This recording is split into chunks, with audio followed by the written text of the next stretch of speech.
Hello and welcome back to day number 2 of our Lanzarote Challenger series here in Arrecife, Spain, 2024. All this part for the qualifiers for the Macau Masters to see what top 3 teams will be joining us in that competition in October. Bright and sunny day, as you might expect. Perfect weather conditions for some FIBA 3x3 basketball here. Gonna have a stacked lineup of all the teams that made it to this position after yesterday's contest. We had some groups that already solidified after a couple games. We had some ones where there were tiebreakers going all the way around. But now we have the best of the best teams remaining here at this one. 8 to be exact.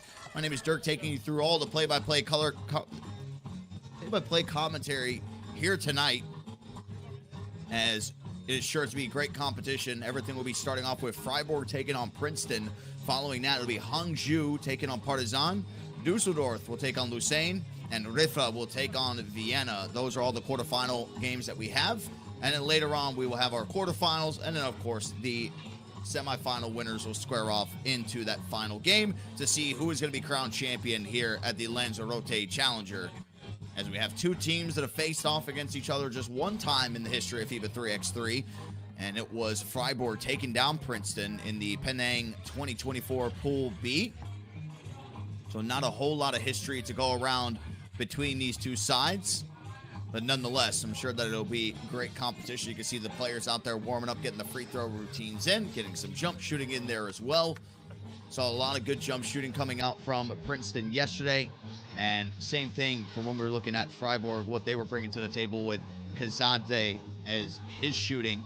And, of course, the interior force, that was Jonathan Dubas, made a major impact in a lot of the games that we ended up seeing yesterday. Should be a good one. I'm hoping that it'll live up to the bill and live up to the hype to kick everything off here in Lanzarote. Just everybody going through the last motions before we do end up jumping in to our game number 1. No series here in FIBA 3x3. It is all best of 1 games. So it's a winner go home mentality here at this point for everybody out there in Lanzarote.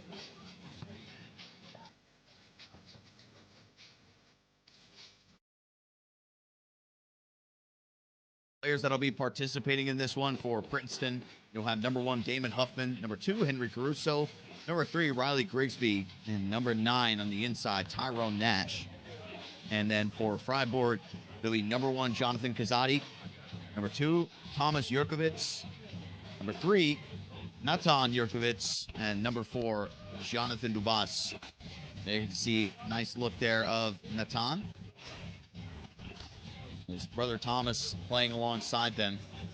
Might be a scrappy one here for Princeton. They did have a 21-12 victory over Zivanise, but they did end up falling down to Riffa, who looks like probably one of the best teams yesterday, 21-16.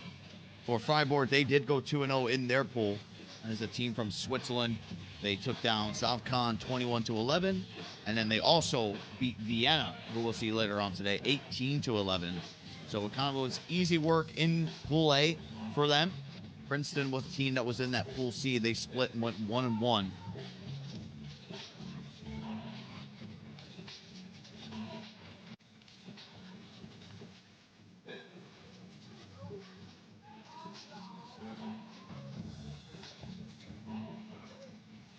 Of course, Princeton has won one of these challengers before.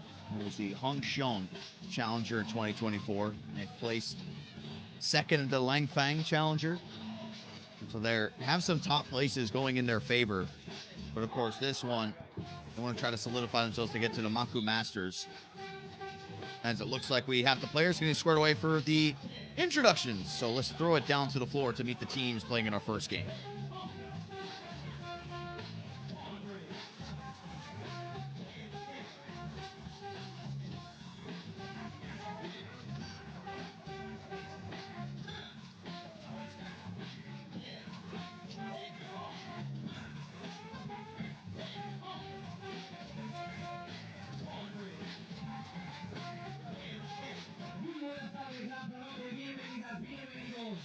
al mayor espectáculo deportivo del planeta. Bienvenidos a la segunda jornada de Arrecife Challenger.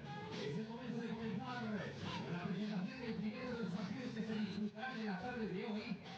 El encuentro que va a enfrentar a Fribourg contra Princeton. Vamos a comenzar con las presentaciones. partiti, equipo suizo Fribourg. Con el dorsal número 1 with the number 1, Jonathan Caprari.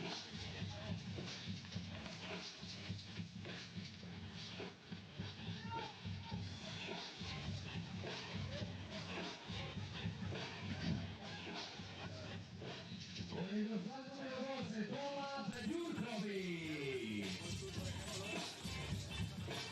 Con el número 3, Nathan Jurkovic, acá Swiss Italy. Y dorsal número 4 with the number 4, Jonathan Riffa. Y por parte del equipo americano Princeton with the number 1, Damon Hoffman. Dorsal número 2 with the number 2, Henry Boya Caruso. Number 3, Robbie Grisby.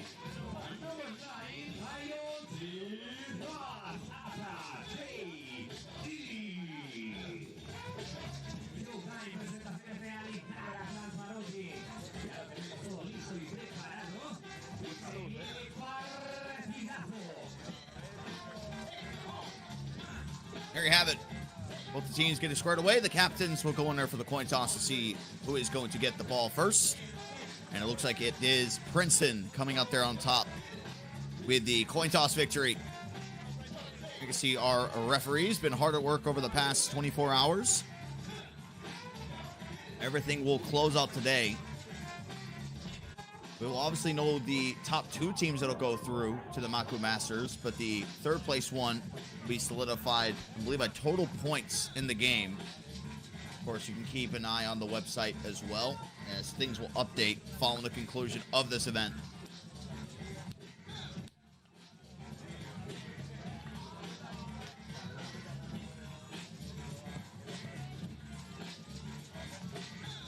Tyron Nash getting a good feel of the ball there.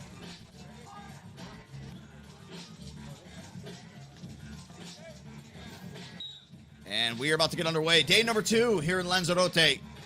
Princeton will start things off as Huffman will get it straight over to Caruso. Tries to get it back to Huffman. And takes a 2-pointer. Had that in mind already. And what a way to get things underway here for Princeton. It was Thomas Jurkovic right in his face on that shot.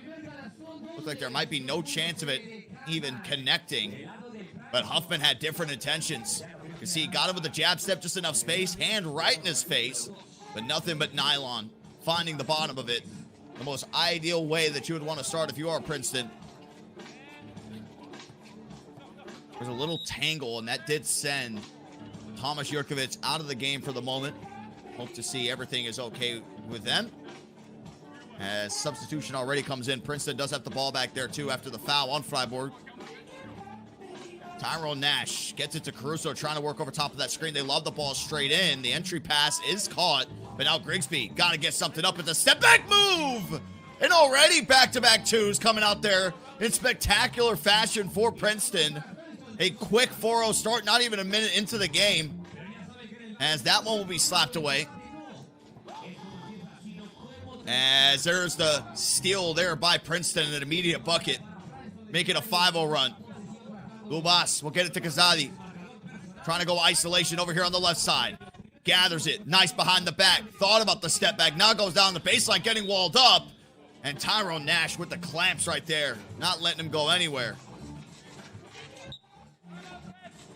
And already we're going to see a timeout called here by Fribourg. But an explosive start from the team from the United States. There's that Huffman 2 right here. The jab step just to create some type of separation. Leaning backwards too on that attempt. So nice. We got to look at it twice. And then right back around on the other side. It was a Grigsby step back 2 from about, I would say, 2 to 3 feet from behind the 2-point line. And then, of course, Tyron Nash also got in there with the scoring. We'll see if Princeton could keep up this run. We saw some teams yesterday do exactly this, but they just ended up losing the fire that they had. And here's a spin move by Grigsby. That ball will be knocked away. It is Thomas Jurkovic being able to corral that one after it was slapped away and throws it down with 2 hands.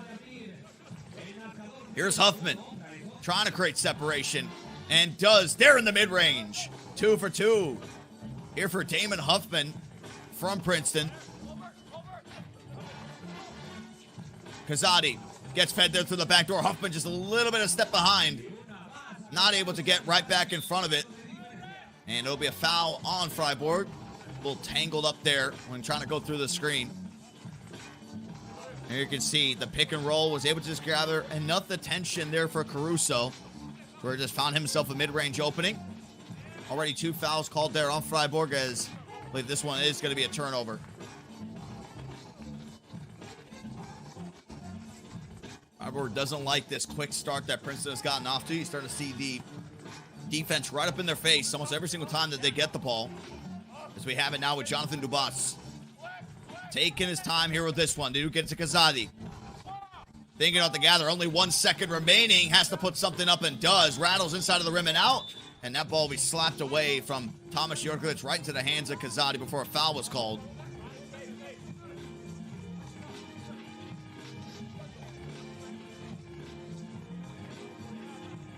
A nice feed going there on the inside. That was the first basket that we saw from Fribourg. So Kazadi will shoot our first free throws here of the game. Just one of them. And sinks it. You're new to FIBA 3x3. You are fouled in the act of shooting from inside the arc. It'll be 1 as Grigsby misses there on his 2-point attempt. And if you are fouled from behind the arc, you will shoot 2 free throws in the act of shooting. Go 1s and 2s, old school street style here in FIBA 3x3. They do get to the bonus of 7 fouls when you're on offense and you get fouled. You will go to the line to shoot 2. But we'll cross that bridge when we get there, as the boss will just throw that one out of play. Fribourg being able to fight back in this one. It was a 5-0 start.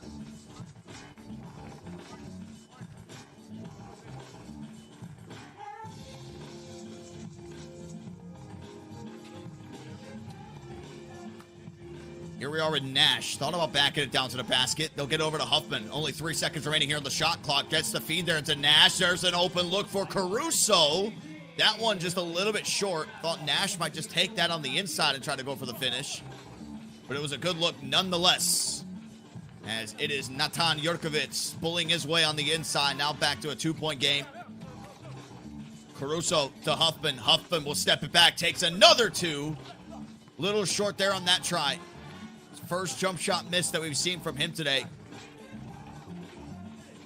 Not the scoring started with a big time 2, as Nash able to play up there, utilizing some of that height, as Dubas has to put something up. That's going to be a miss. Long rebound is chased down. It was Henry Caruso.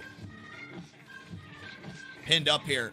They're making Princeton work deep into the shot clock time and time again. Nash has to throw it up, and Nash cashes in. The fall-away shot looks like a little bit of a Hail Mary and a prayer, but Tyrone Nash was able to finish it. Look at this. Great hands-up defense, but just got the fall away. And you can do nothing but just tip your hat like a gentleman when you see a shot like that go in. The shot clock did expire as the shot was going up as well. So a little buzzer beater coming out there from Nash with that. Another timeout, though, was called. Fribourg want to talk this over and mention these teams have met up just one time. That was in the Penang 2024 Pool B, and it was Fribourg coming out on top with a win.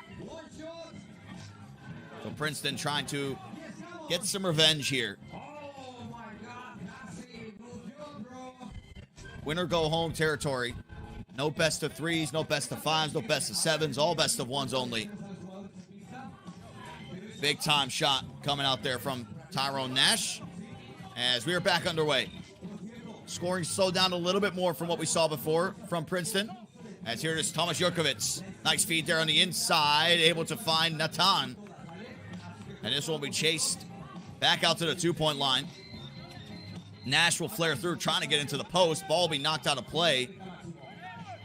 Fribourg hyped up, saying that probably went off of Princeton last. We'll see what the referee ends up calling.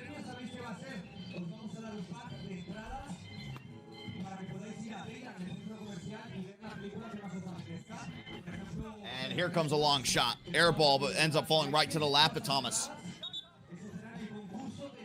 And Jonathan Dubas Was thinking about the step back. The whistle interrupted that, though.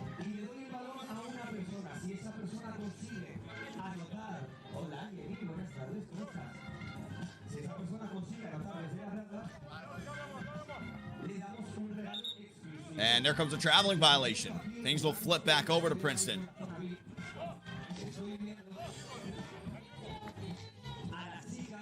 Now there you can see a quick little shuffle of the feet when he was trying to get his back turned.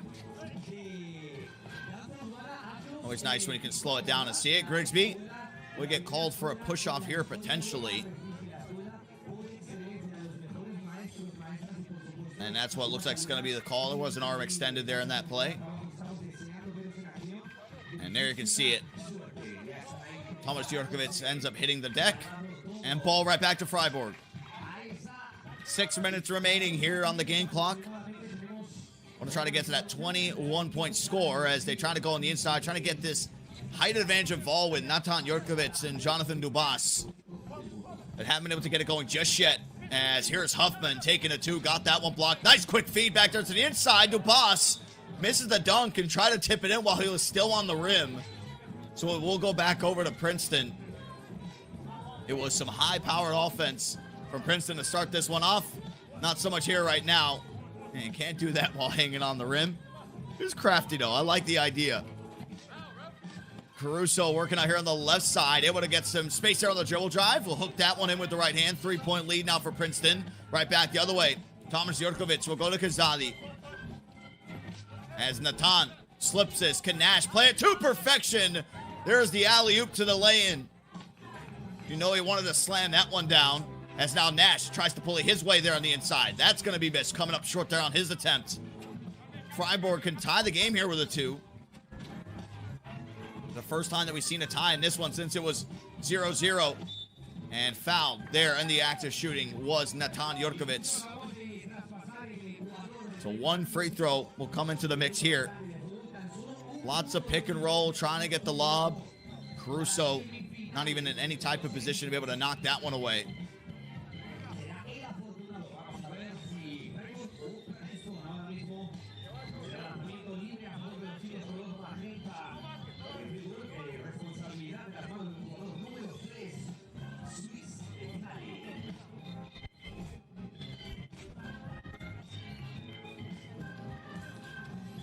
And that is a miss there on the free throw. So still a 2-point game. Officially past the halfway mark of our first game of the day. Nice pass there from Nash to Huffman. And Huffman high off the glass and in there that time. Some of the toughest layups to hit. As here comes the switch. 3 seconds remaining here. Kazadi takes the midi. And that one goes long. Russo will let it sail out of play.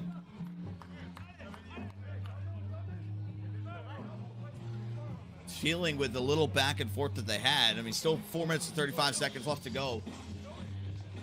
But it doesn't have a feel that any of these teams might hit 21 points. As we start to see the offense get opened up a little bit more. Huffman has it, lost the dribble there for a moment. Great defense coming out there from Thomas Jurkovic. Grigsby just has to pull from deep. And that one hit so hard there off the backboard. And the buzzer went off there for the shot clock violation.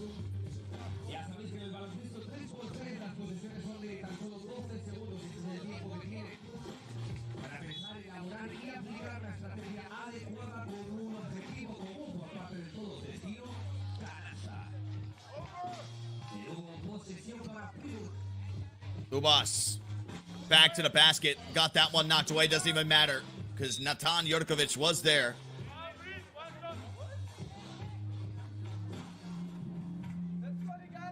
They're at their best when they have the 2-man game of Dubas and Natan Jurkovic working side by side. We saw so much of yesterday. He's taking over the highlight reel. I heard somebody yell, rebound, he's going to miss it. We'll see if that's the case here. As Natan silences whoever that was.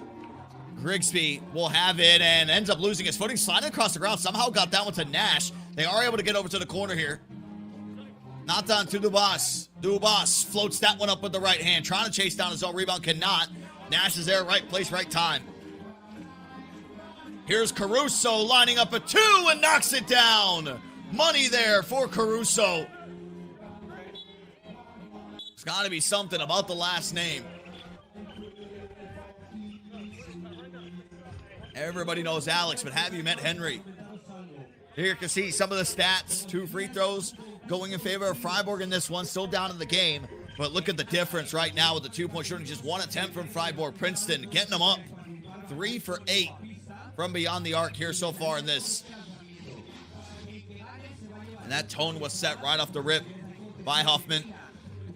Starting to see a little bit more now the pick and roll with Natan Jurkovic and trying to get Dubas into the mix on the offensive side. But defensively, just so many different lapses.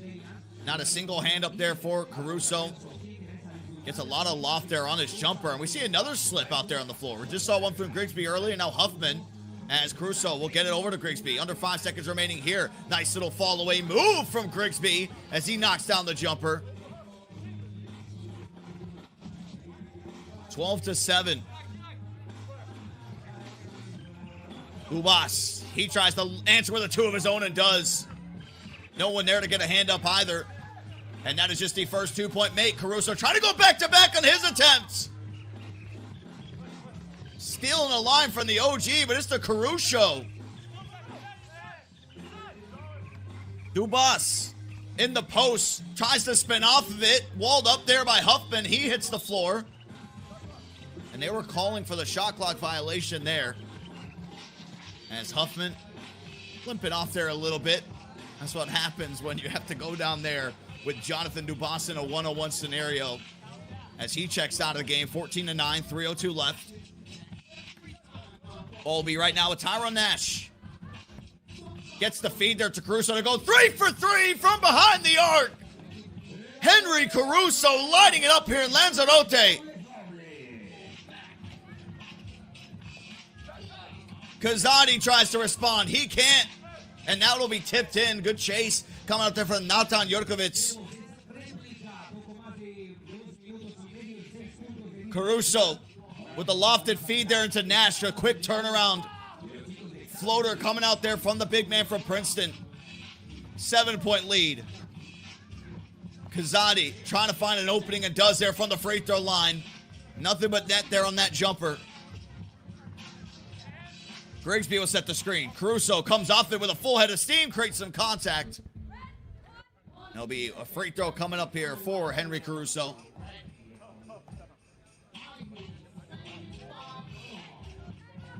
We saw some individual shooting at times coming out there from Caruso with some of his attempts.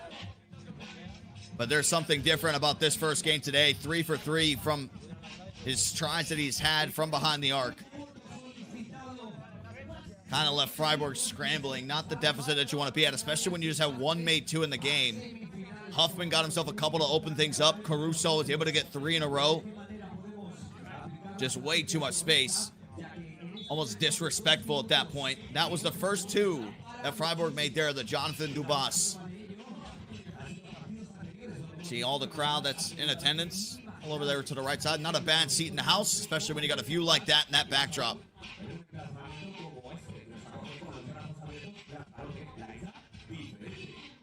Just 1 free throw. And cashes in.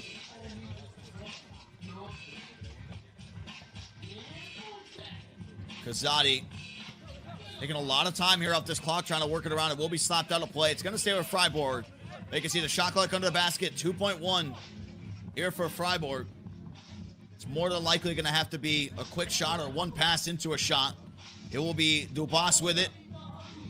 And he steps into it. 2, lofts it up. Does hit the back of the rim. Henry Caruso gets the screen set left. Kazadi, though, glued to him as Grigsby is going to be fouled there. That'll be before the shot.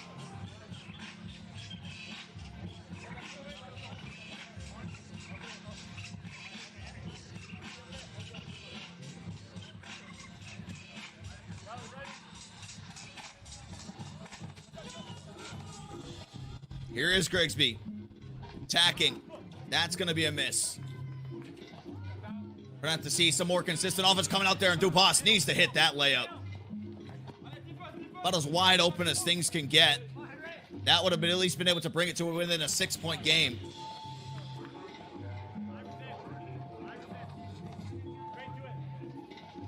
Rousseau will check out of here for Princeton. As Huffman, the immediate attack, the immediate two, and the immediate cash in. No bank necessary there for that transaction, as it is Fribourg trying to get something up there. Thomas Jurkovic will chase down his own board. Another try. This one gets stuck on top of the backboard, and now it's going to be slapped off, and Princeton will come out with it. Any basket will move Princeton into the semifinal. They would await the winner of Hangzhou and Partizan. That's going to be coming up after this one. But wow, probably the most two-pointers that we've seen so far here in Lanzarote cash in. And Caruso picks it up, tries to spin here, stuck in the post. The fall away for the ball game comes up short. As there is Dubas from the right side. He knocks down the two. And they'll let some time go off the clock before it goes out of bounds.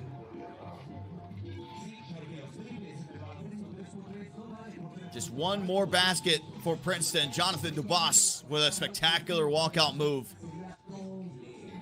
Nash to Caruso, Kazadi in front of him, and look at this. Thomas Jurkovic trying to stay as active as possible in these passing lanes. He disrupted the play there for a moment.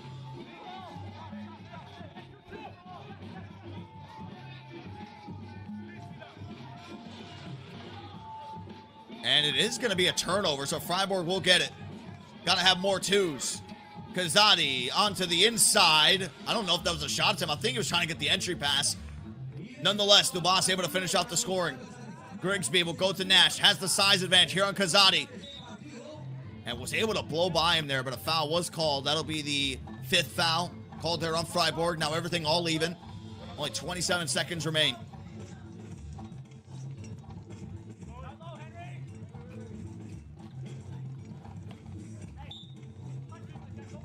They are staying active.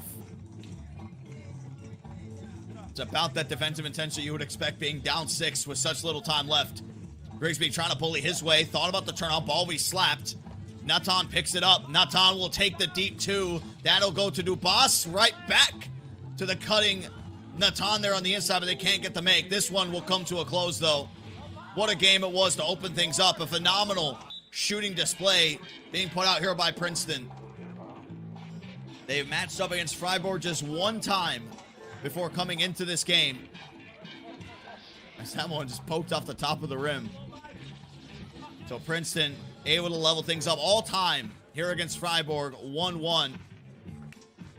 But it will be the team for the United States, Princeton, coming out on top with a massive W.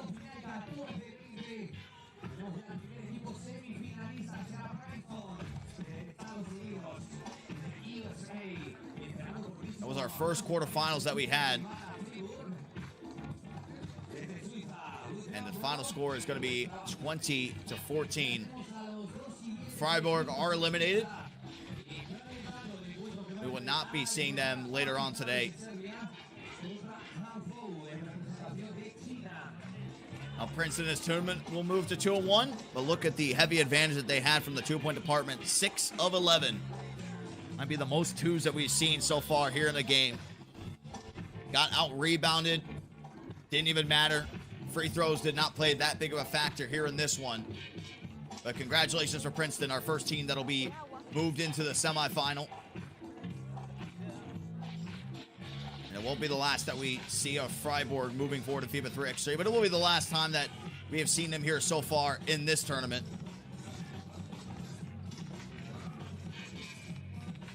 As we now await Hangzhou taking on Partizan. That'll be our next game coming right up.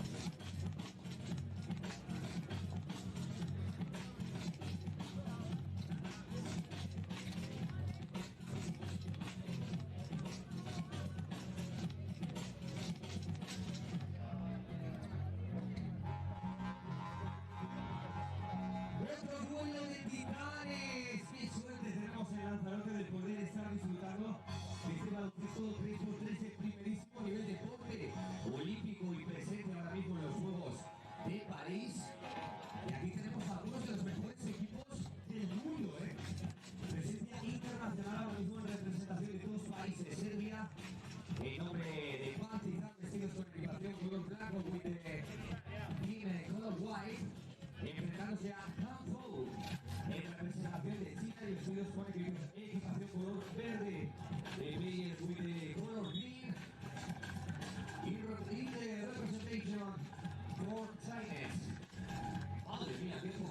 See the players getting warmed up there.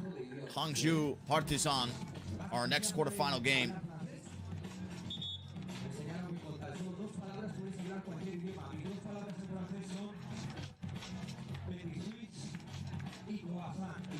Hangzhou went 2-0 in Pool D. Partizan went 1-1. As we go down to the floor for the official introductions.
Partizan, team from Serbia, against Hangzhou, club from China. They finished 2-0 in their group. They reached 21 points against San Sebastian, 20 points against Lausanne. And for Partizan, they took the loss to Gargzadeh, 21-19. And then they did end up beating Dusseldorf. It was a phenomenal game. Went right down to the wire. That was 21-20. That one went to overtime in Pool B. We'll see who can try to create some separation. The winner of this one will take on Princeton in our first semifinal that we'll see. That'll be going down within the next hour.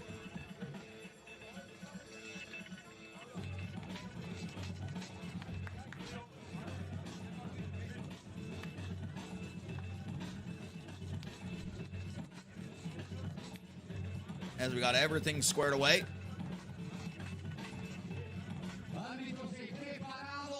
Partizan is going to be the team in white. It'll be Hangzhou, the team in blue. As I'm not going to call that a shot attempt. It did hit the rim. I think he was trying to float the pass on the inside. And it is going to be Hangzhou getting started off with the soaring. Keep an eye on that man, Milan Kovacevic. An interior force to be reckoned with. Puts his body on the line a lot of the time, but does have that muscle advantage. And you already saw it be put on display there for the first basket that Hangzhou had. And speak of the devil, there he is from behind the two-point line. That one just a little too much on it, though.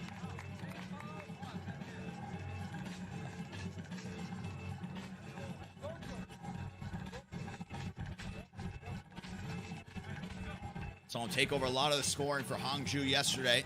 First foul of the game does go against Hangzhou. There's already a couple immediate stops coming out here.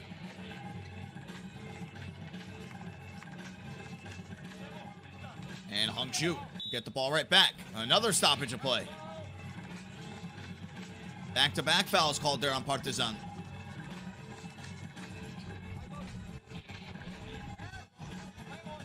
Screen will be set right.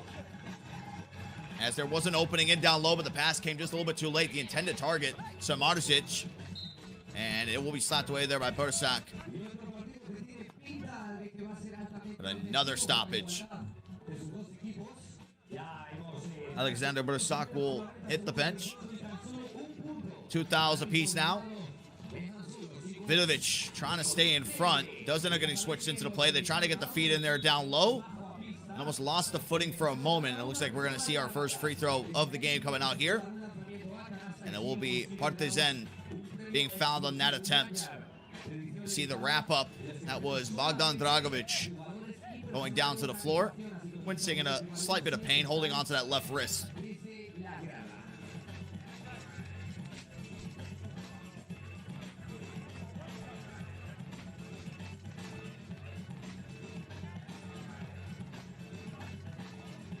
And the free throw try is good there. See some low post action coming in. Bursak trying to bully his way on the inside. It's going to be rejected. Pinned in there between two players. Able to get his own rebound. They got to get something up here, though. Shot clock is expiring. They did get it up. It did hit the rim. But they will not be the team to come out of there with the rebound. Is Milo Supika coming out there. Now they'll reset things. Stefan Miljojevic tries to go on the inside. Just short there on that try. So Marcic will get the ball back there. Off the feed, a nice lefty scoop.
Alexander Bursak falling away is going to be fouled there. A little push off coming in from Partizan. That'll be their third foul.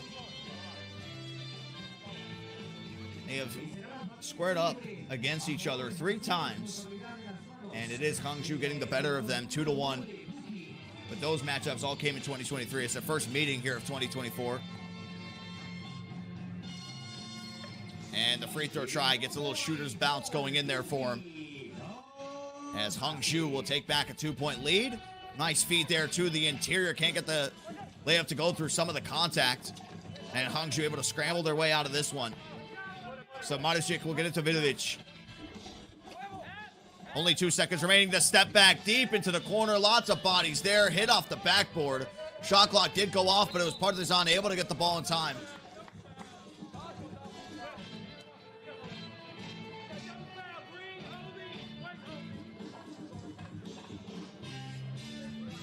Almost looked like a double foul was called there. Green and white both called for some holding, so Hangzhou will get to their 6th foul.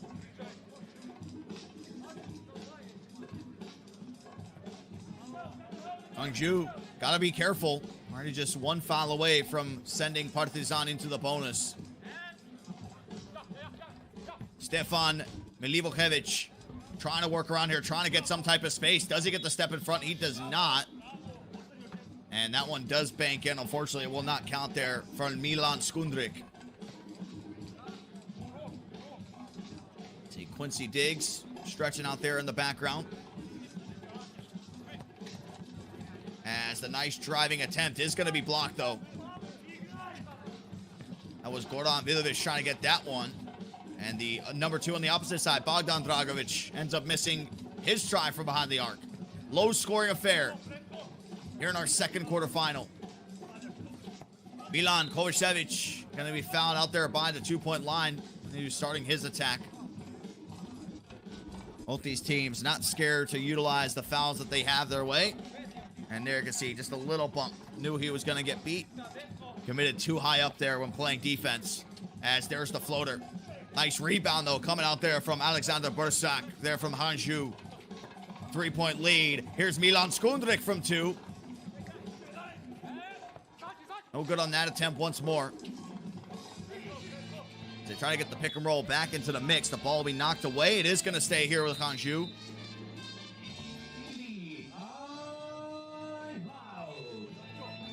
Timeout is going to be called. Here you can see some of the stats. Still nobody yet to register a two-pointer. Dead even in the free throw department. The one thing you always want to highlight, kind of like in the 5v5 world of basketball, rebounding plays a big factor. But I think even in here, FIBA 3x3, it's more important than anything. You can see the 8-3 rebound advantage. Those second chance opportunities can be backbreaking for the other team. We expected this one to be tightly contested between these teams, especially with some of the experiences that they've had maybe in the past. As here's a drive, switches hands when he goes up with it, floats everywhere around the rim, ends up going out, and finally Partizan, after a couple stops, do end up getting the rebound. And that might be foul number 7 here for Hangzhou. And it is Partizan with a chance to cut into this lead with 2 easy ones.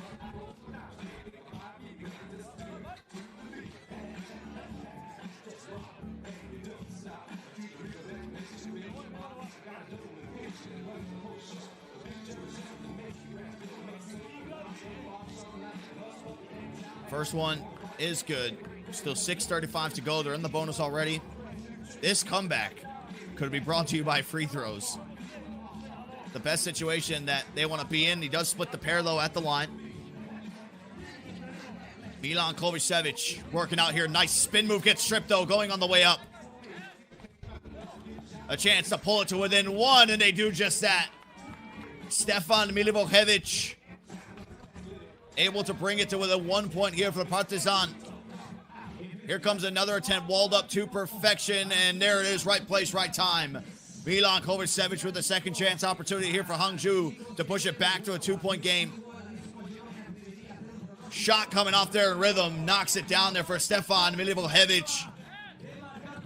Had the layup to bring it to within 1, now knocks down to 2 to tie the game, but an immediate response. Now the offense starting to pick up. We're starting to get a little bit more comfortable out here now. And here comes the hook shot. Goran Vidovic. That was Bogdan Dragovic there on that miss. As here's an attempt. Tries to get the step through on the up and under. What a move and what a finish. Milan Skundric. Shot from behind the arc. No good there. An immediate bullet pass straight back into the paint. Skundric with a swing of his own. And Partizan have taken the lead for the first time here in this game. They're trying to float it there on the inside. Here's the kick out. Milan Kovacevic knocks down the big 2. Money there for number 6. Spinning down the baseline is going to be completely walled up. Milivojevic. That one was from way downtown and drifting away. Here comes the dribble drive. Trying to stay in front was Vidovic. Milivojevic takes the 2 and knocks it down with the time expiring. Partizan take back the 1-point lead.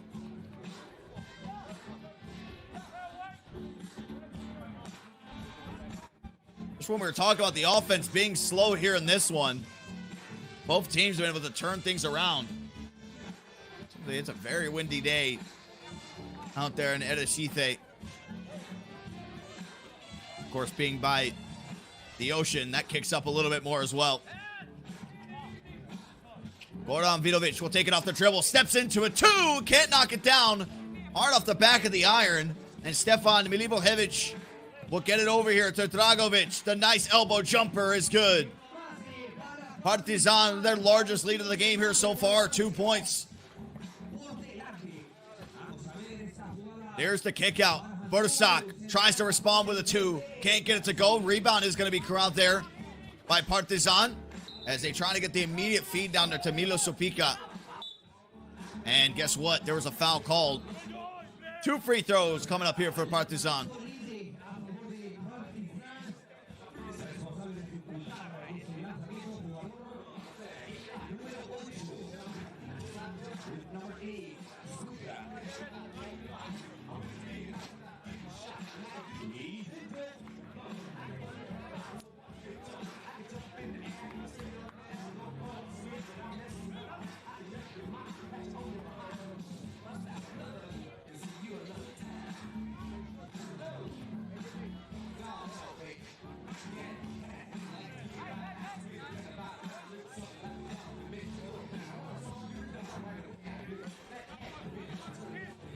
Hangzhou has to be even more careful now. If they get to 10 fouls, that is where they will get the 2 free throws, and Partizan will get the ball back.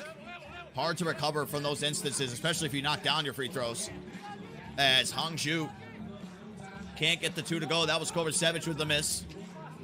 And nice float there on the inside, just utilizing the body. Taking full advantage there of that mismatch there on the inside. That was Supika. Little tug of the jersey. Ref didn't spot it. Bodosak able to finish there on the inside.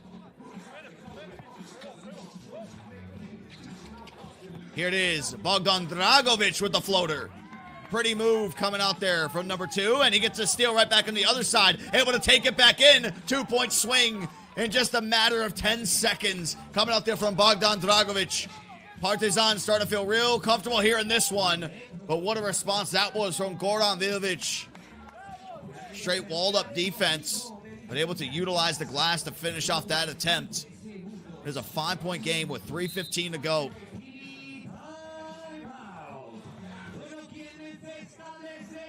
And there's another timeout that will be called. So is this Stefan Milivojevic 3 there from the left corner. They've been doing a good job when they get the size advantage on the inside, being able to finish. That's one of the prettier moves there. It was that floater that you just saw, but even this, what a response it was from Goran Vidovic. Rebound starting to get a little bit closer. And Partizan were the team that was down in that rebound count in the early parts of the game, but slowly chipping away. Massive advantage though in the free throw department, 4 for 6. But Partizan have been in the bonus now for quite some time. Going from that 6-minute, 30-second mark, going all the way onwards when that bonus came into effect. And it is Partizan, Milo Supika, able to finish there on the inside.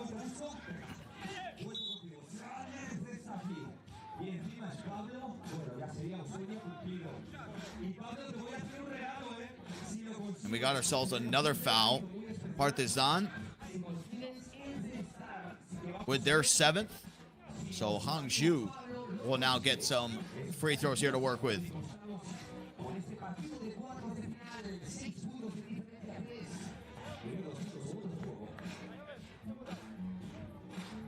And the first one is good there. These will be crucial if Hangzhou can try to create even more contact. We're on jersey watch here today. We see a Chicago Bulls jersey out there, number 23. I have to say the player's name that's on the back of there.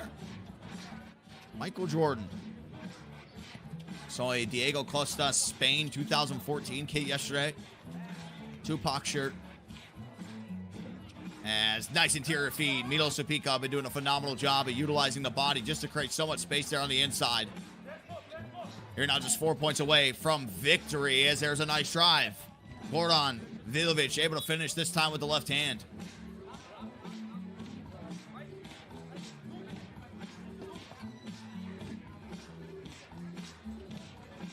Here is Milo Supika.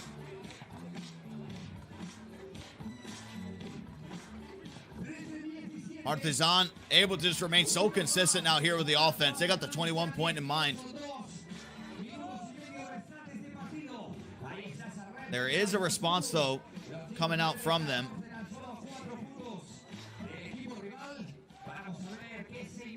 As there's the pull-up midi again. 2 points away now from victory is Partizan. There's allowing Hangzhou to go inside, just take the ones. Don't want to give up any twos. This could close it out, though. Milivojevic will pass the ball down to the inside. Skundrik playing it simple, not trying to be flashy with it. And there you go. Go ahead.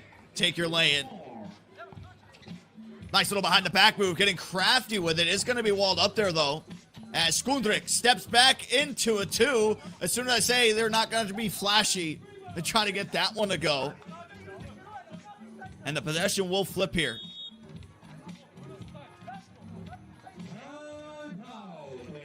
There'll be another timeout that's going to be called there. Gotta love the commentator jinx. Like, they're gonna play it simple. They're just going in there, taking their ones, and then out of nowhere, you gotta step back 2, and all you need is the 1.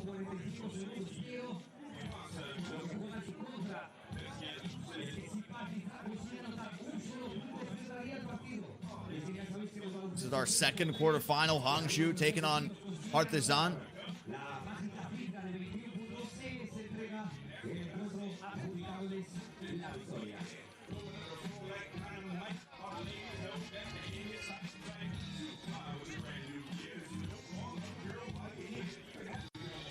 Hangzhou undefeated coming into this one, as Kovacevic can't line up the shot there. And there will be a foul. We'll see who it ends up getting called on, because we could see some free throws depending on who it is. No foul, just a turnover. 4-point game, 1:32 to go. Here's a two. This would be massive if it drops, but it doesn't. It is Skundrik coming out there. All right, that was Supika coming out of there with the ball.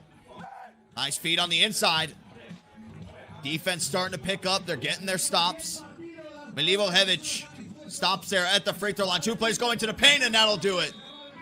What a find in there. They've been going to Milo Supika for so much of the game, and he is the one to get them to the 20-point mark to close this one out. Partizan.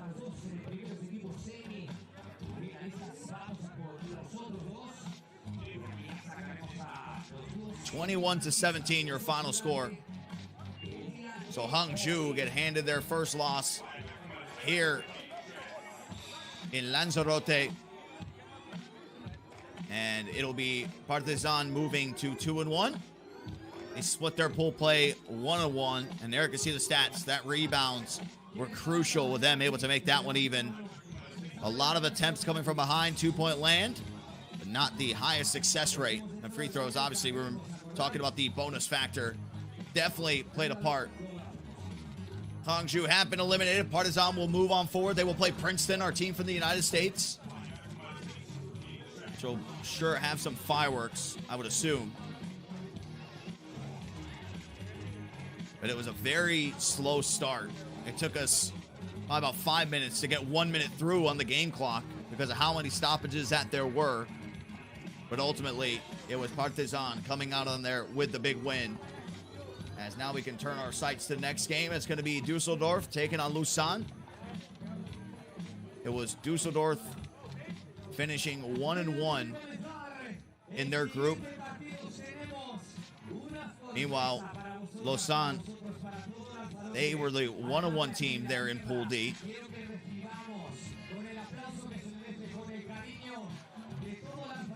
Got a win over San Sebastian. They lost to Hangzhou, the team you just saw get eliminated.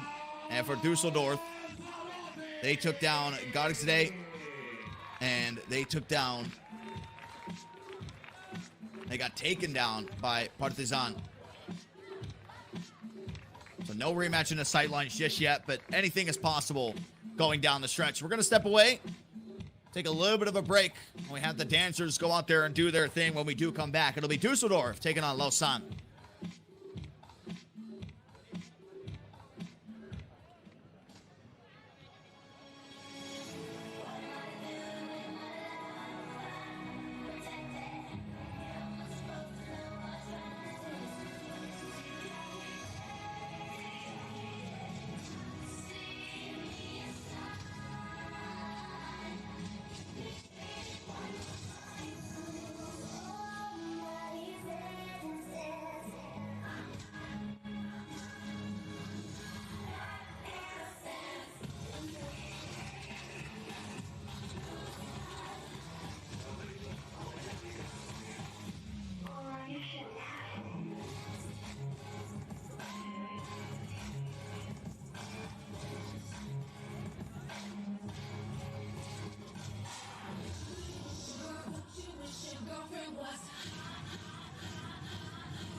gonna look like.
Fortissimo l'applauso a Lanzarote, proyecto across, hip hop, Lanzarote.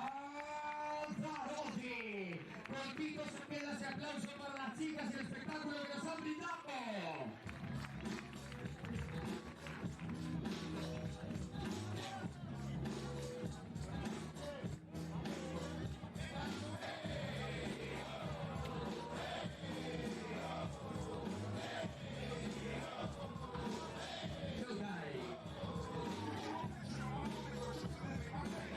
Y vamos a por el siguiente partido del encuentro que va a enfrentar a Dusseldorf contra Lausanne.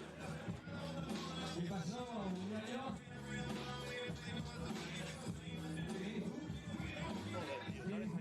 Amigos, ¿eres capaz de estar?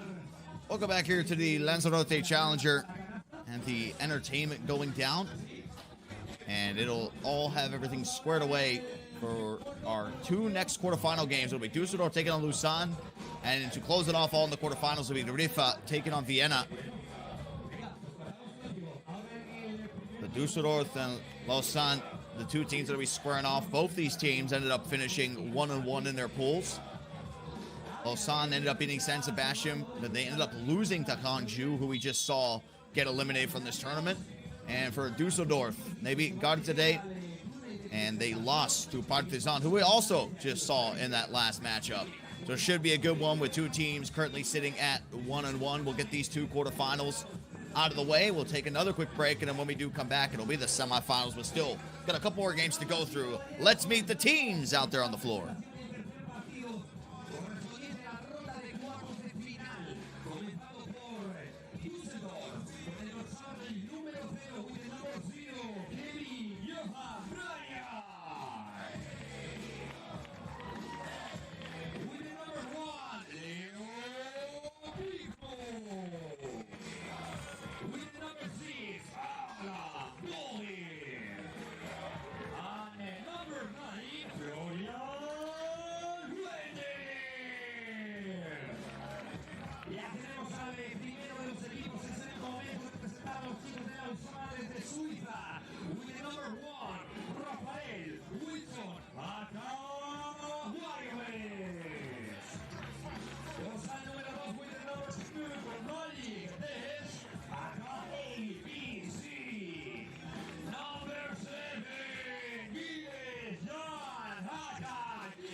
There are both those teams. It is for Lausanne, Raphael Wilson, Malik Halushweki, Giles Martin, and Wester Molteni. And for Dusseldorf, it's Kevin Bryant, Leon Fertig, Alan Boger, Florian Wendler. We didn't see Kevin Bryant yesterday. For what we could at least see, it probably likely had some sort of an injury.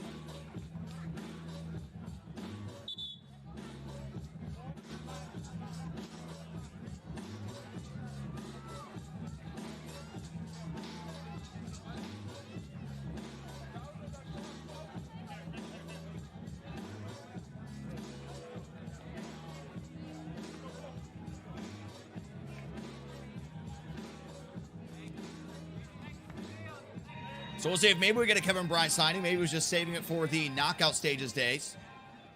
But so far, they're coming out there with the three that got them to this position. Leon Fertig, Alan Boger, and Florian Wendler. And it is going to be Dusseldorf starting off with the ball here. They will go straight inside to Fertig, and his first layup attempt is good. 5 seconds into the game. Keep an eye out there for number 1, Raphael Wilson. Does such a good job of using his body on some of his driving attempts, and when he gets the ball there on the inside, as speaking of using the body, there's Boger, going to be fouled on his layup attempt. Almost went through the bottom of the basket. And also, Alan Boger, and it looks a lot like Luka Doncic. You have to do a little bit of a double take when we have our camera angles from far away. What do you know? And play a slow and methodical style like each other as well. But I give Luka the edge. And they do get the score, though, there for Lausanne. It is Dusseldorf in the blue jerseys. Lausanne is the one in the yellow. As Boger able to pick that one up, they'll go straight inside to Wendler. Did get a shot up. There was a whistle on the attempt. Florian Wendler there in that one.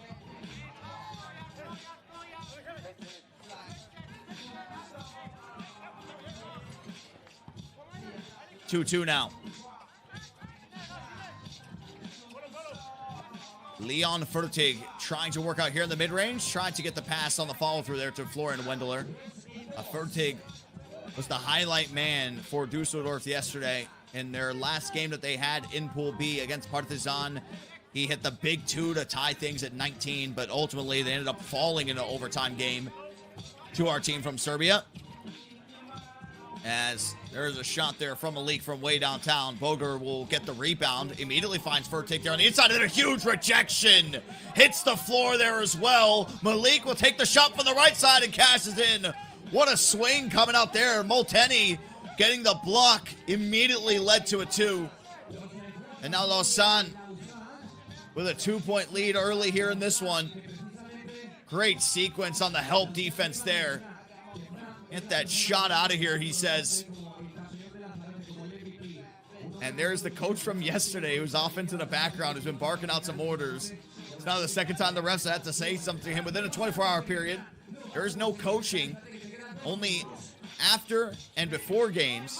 But during the game, it has to be the players doing a little bit of everything as, major mismatch down low there. That was Florian Wendler getting the basket to go. Giles Martin was trying to stay active there in the passing lane. Here is Martin trying to get the dribble drive, and that'll be knocked out of play.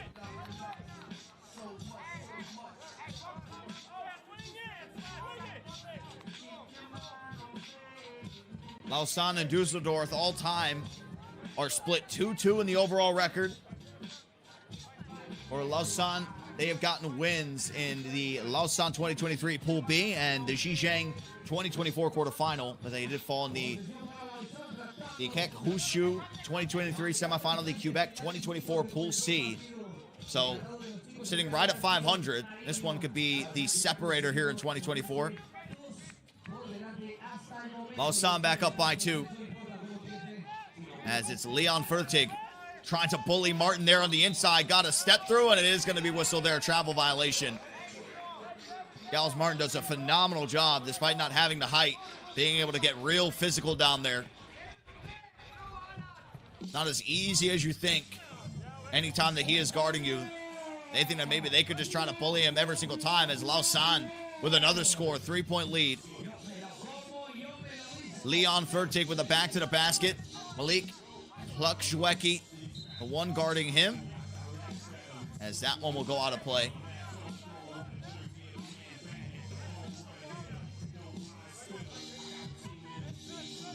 We'll grab there on the way through, but still able to finish it at the end of the day.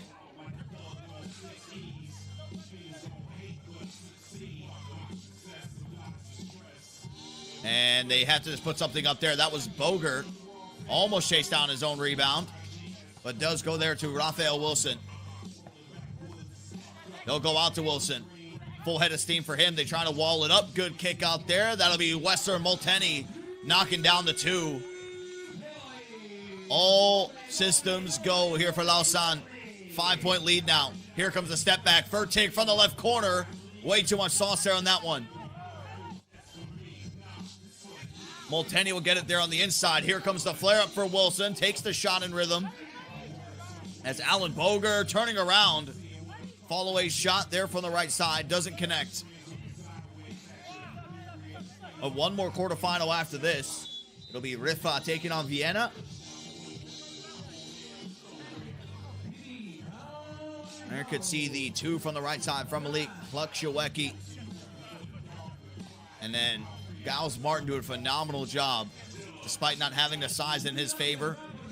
Able to play good enough defense to force a traveling violation. And then this was the beautiful kick out there from Wester Molteni. Need to get myself one of these FIBA 3x3 specialty balls. Shout out to everybody watching out there, youtube.com/FIBA 3x3. If you guys have any info on these teams, any nuggets that you think would be more beneficial for me on the broadcast, I got a plethora of notes to go through. My Instagram is @Dirk_JDR. If anybody has any insights that they would like to share, I'm always open to listening and learning. As there was a foul. And Dusseldorf will have it. Here's Fertig. Got the crab motion there for a moment. As, oh no. Not what you like to see. An immediate hold there of the foot. And Leon Fertig is down. We hope that it's nothing serious, but he looks to be in a lot of pain. I think it was there. He landed on that planting foot on the left. Might have got the roll. It's tough to see from that angle.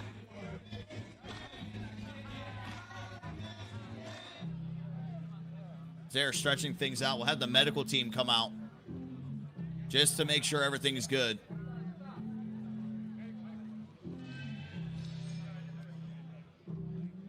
Our camera shot that we had is that when he went up, it looked like when he came down, there was a little roll going over. The issue is the story really for Dusseldorf has been the fact that they have only been playing with 3 players. They do have 4 on the roster. Kevin Bryant's the one that's been on the bench, but he might be hurt, so that's why we haven't seen him yet. So this would put them in a very awkward situation for Dusseldorf. It's been a physical one, though, and it has been a great game. That's just not what you like to see, especially from somebody who has been lighting it up and probably been the best player that we have seen for Dusseldorf here so far throughout this Lanzarote Challenger.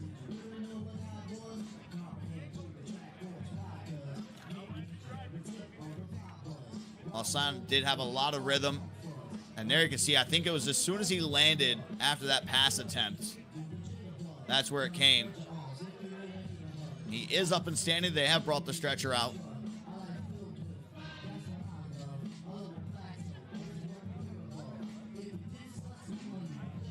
But anybody who's played sport, basketball, soccer, football, you name it, when that ankle rolls,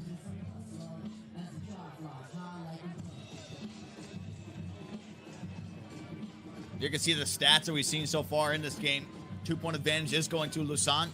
Rebounds ever so close, just 1 free throw, but perfect from inside the arc for Lausanne right now. That's a rarity that you'll see somebody off to this hot of a start, 4 for 4. As judging by the clapping, Leon Fertig is up and good. And that's what you like to see, especially with them getting up at their own will. But now the question is, will Kevin Bryant step in? And he is out there.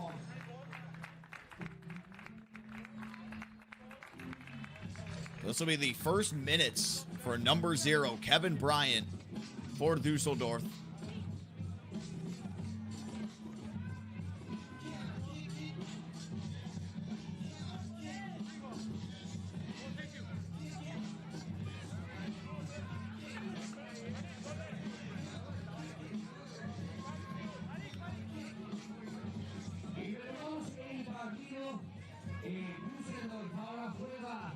And we are back underway.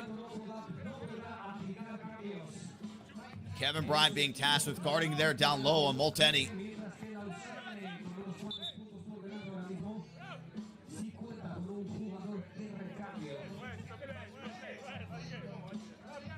Bryant, born in Germany, listed as a shooting guard, was eligible back in the NBA draft in 2018, did go undrafted, but spent a lot of his time over here in Europe playing. As Boger can't get that one to go. An immediate kick out does go to Martin. And Kevin Bryant will be the one come out there with the rebound. Here is Florian Wendler. Takes a 2. That one goes just short and off the backboard as Martin kind of daring him to shoot the ball. Instead, they'll go over to Malik. And it'll be Alan Boger coming out there with the rebound. Seems like it's going to be a lot of the two-man game and maybe just catch and shoot shots here for Kevin Bryant. Shot clock was winding down. Had to put something up there as Malik Klugsiewicz can't get that one to go. A weird pace to the game now. Everyone almost kind of daring to shoot wide open. Hey, a little game that we've been having here on the broadcast, Jersey Watch. Got a Spain, what looks to be the Euro 2024 kit that they use when they just won. As Alan Boger forces one up. Is able to get the steal there, though. Will walk it out there for the 2 from the corner. And it is another open 2. No. Martin doesn't want it. Instead, they go to Wilson. Back out to Martin. Now tries to drive on the inside, and that's going to be a turnover.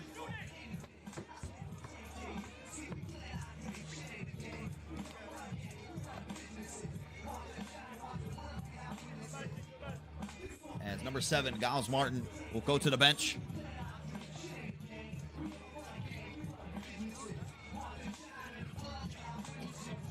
You're just watching as there's a huge two-hand slam by Florian Wendler. Maybe that'll spark the energy that we need in this game. 2 there for Wilson. No good. Boger able to tip that one out there to Kevin Bryant. And Wendler tried to go reverse there on the initial pass. Wilson will get it. Wilson gets the floater. A couple steps in there from the free throw line.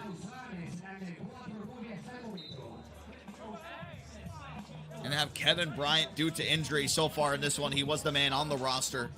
But you can kind of see even the way that he's moving, he's going to be more of a catch and shoot player here. It's really going to be Alan Boger and Florian Wendler. But this one, the posterizing slam right in between 2 Lausanne players. As there's another miss from behind the arc. This one coming from Malik Klugsiewicz again. Kevin Bryant will walk it out. Wendler teasing there with the 2-point shot. Now they feed it to him on the inside, and good patience come out there from the big man. And they're just letting them shoot, and right now Lausanne cannot hit a jumper. Slowly but surely, Dusseldorf starting to chip away at this one. As I said, what a rejection there from Raphael Wilson. Malik Klugsiewicz, they're leaving him wide open. He takes it. Wendler comes out with her on the closeout. Kind of baited him into that one. 4 minutes remain here in the game. Boger steps into a 2. Way short. And Kevin Bryant just trying to do everything possible, slowly moving back with the hand up.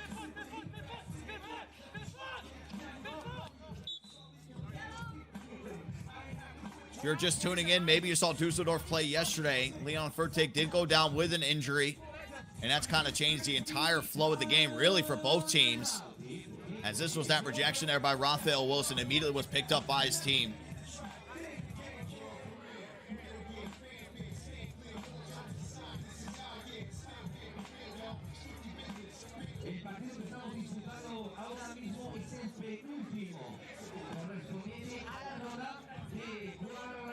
Here's that Wendler poster.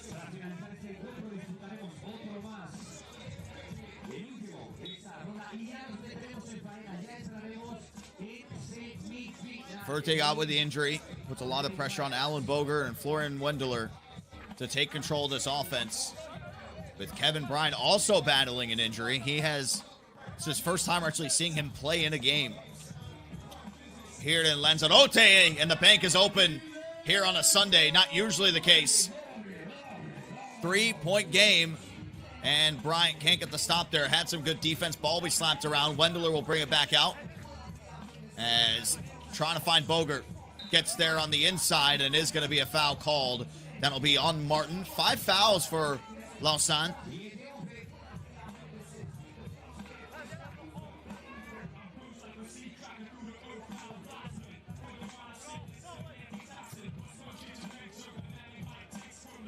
Wendler on the low post.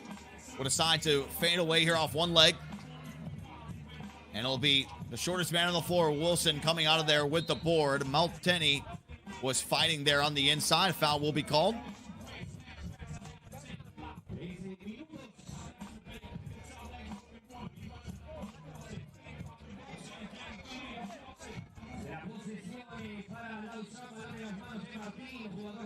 Approaching 3 minutes left. As look at that. Off the flare up there, Raphael Wilson able to get it to go.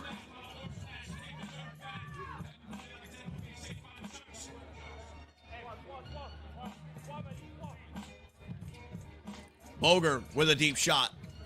That one falls short. And Molteni will go on the inside, but Bryant will quickly foul him.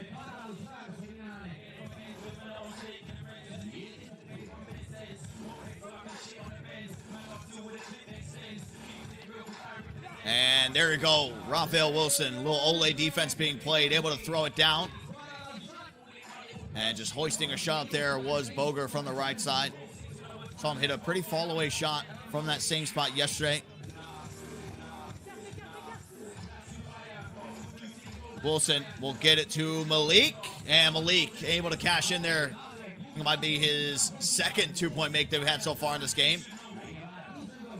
Kevin Bryant will get it to Wendler, trying to split through two defenders, and does. Pretty move there from the big man. Back again with Raphael Wilson, draws some contacts and gets the finish there. Driving left, finishes with the right. As Wendler, good patience coming out there. Now the pace starting to pick up a little bit more. 4 points away from victory. Our Lausanne. Malik Plachowecki knocks it down again. 2 in a row now there for Malik. The number 2 there for Lausanne.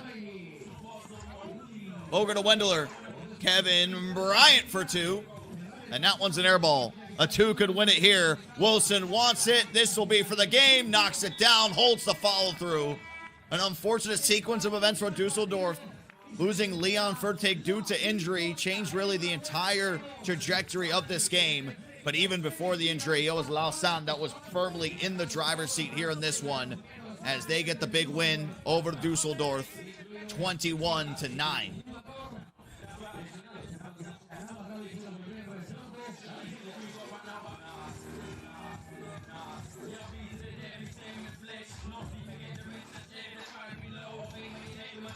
And there you can see the stats, how it played out.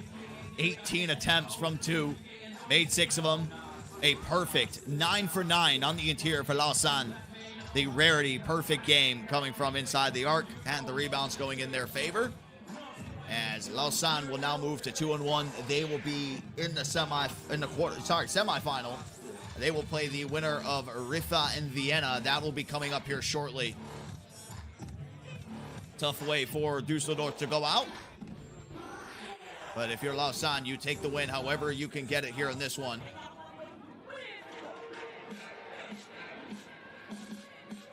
You see the highlights of how everything played out. It was hard to find a lot of offensive momentum for Dusseldorf in the early parts of this game. Lausanne, though, on the other hand, were to get themselves a nice lead. This was the play where Fertig went down, a roll of the ankle. That brought in Kevin Bryant, who's also playing through an injury.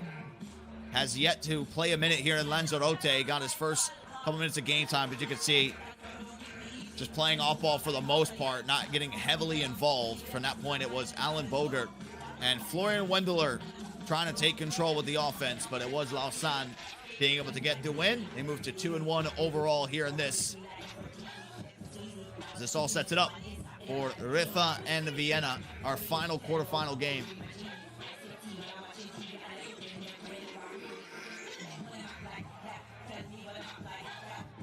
See the teams out there warming up. It was Vienna finishing 1-1 in Pool A. They got the win over Savkan, and then they lost to Fribourg.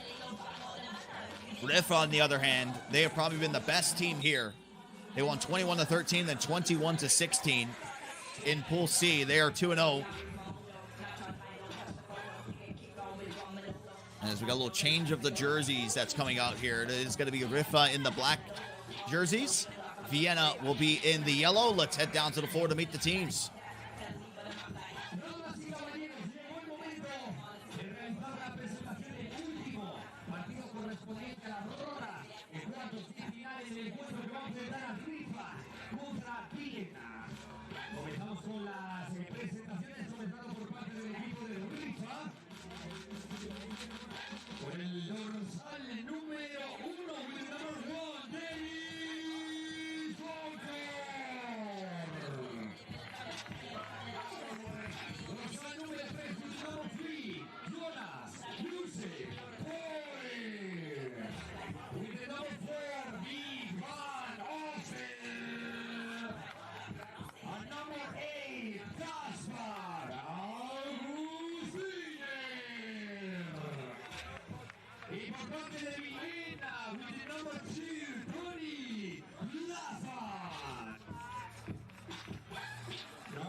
The referees all squared away here for this one. Vienna and Riffa. Riffa, the team from Bahrain, and Vienna, the team from Austria. For Riffa, I had mentioned they will be the team that are in the black jerseys here in this one. Yeah, number 1, Dennis Doncourt, Jonas Furtz, Van Oosterwijk, and Kasper Augustinen. And for Vienna, Tony Blasan, Nico Kaltenbrunner, Fabio Zunel, and Quincy Diggs. Sorry, I had that wrong on my end. It'll be Vienna in the black jerseys. Vienna in black, Riffa in yellow.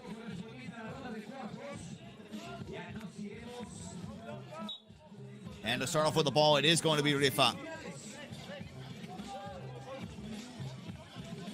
Dennis Doncourt had some high-scoring games yesterday. We'll see if he can try to copy that here in the knockout stages, as his first attempt is no good. It was Nico Kaltenbrunner coming out there with the board.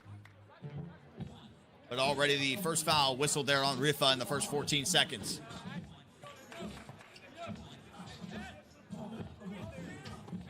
It is with Fabio Zunel trying to find an angle there on the drive. Goes down the baseline. Can't thread the needle, though. Nice steal coming out there from Jonas Furtz. Oosterwijk will get it back over to Furtz. Stops, pops, takes the 2. And that one hits so hard off the backboard. Fumbles around there for a moment. And wow! The bank shot, but the shot clock expiring. Furtz with a major miss. Somehow it ping-ponged around right back into his hands. And got the shot to go. What a way to get yourself 2 points there for number 3, Jonas Furtz. Fading away off one leg. Drifting all the way to the left.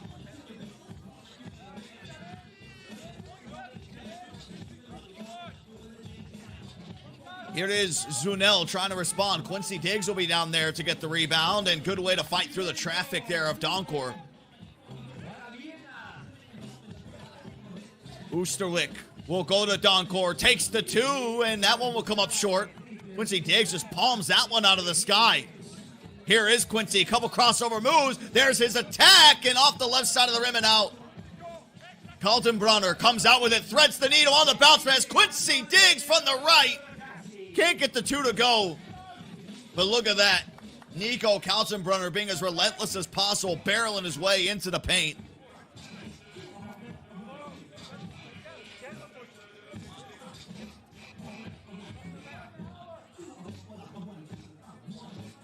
So is Jonas Furtz of Riffa. Knocking down almost a desperation, too, is what it seemed. But a quick response coming out here from Vienna. Here it is, Furtz. 1 second remaining on the shot clock. Almost just throws it up to himself. Does hit the rims of the shot clock. Did reset. Regardless, it was Vienna coming out with it. Foul be called on the floor.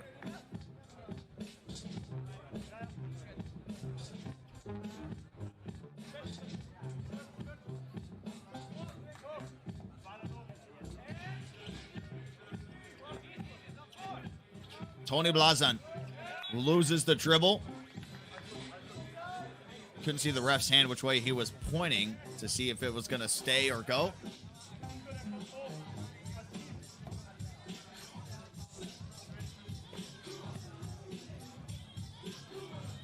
And it is Riffa with the ball back. They get it over to Dennis Doncourt. The screen goes right. He takes the 2, and he's going to be fouled on his attempt. It was Fabio Zunel just getting a little bit too much under Doncourt coming off that screen. Veteran play to draw the 2-point foul there, so he will shoot 2 free throws.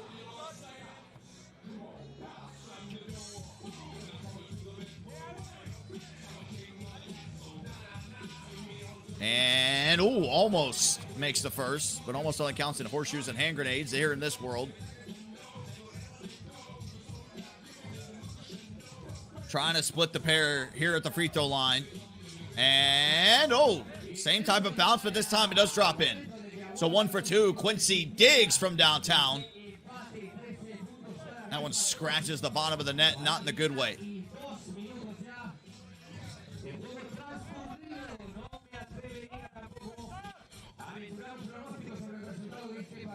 Augustin will get it to Forts. Augustin will reset there on the screen. The immediate slip comes through. Forts floats that one up and in. The nice little scoop. Majestic looking coming out there from Jonas Forts. As here's Zunel trying to find Diggs down low, and that'll be a turnover.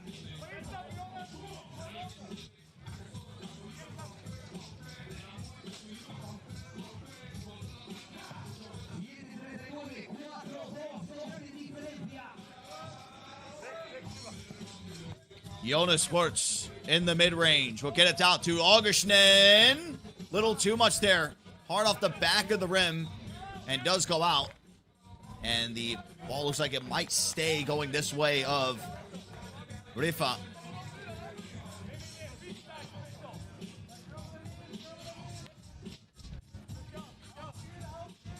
Eight seconds remaining here on the shot clock. Oosterwijk.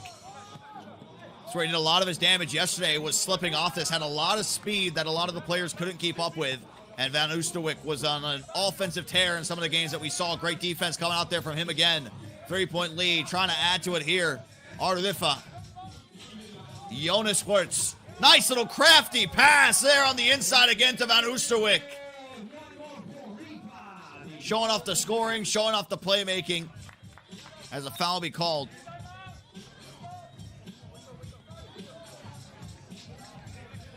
What a pass, and led to the easy finish. Behind the back. Take a bow, my friend.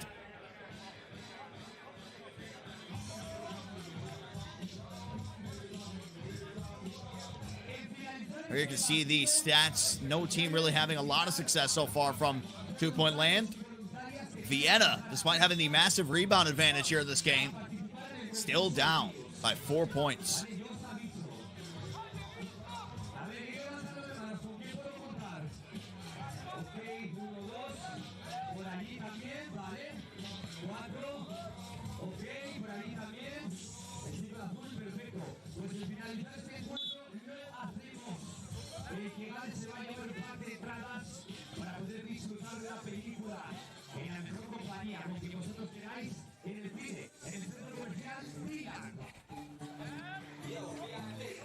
Forts will feed this one to Augustin. Tries to wait it out. Quincy Diggs able to get the first initial stop, but can he do it again? He cannot. There will be a foul call there on that one. Was able to get the first. The second one started to get a little bit more scrappy.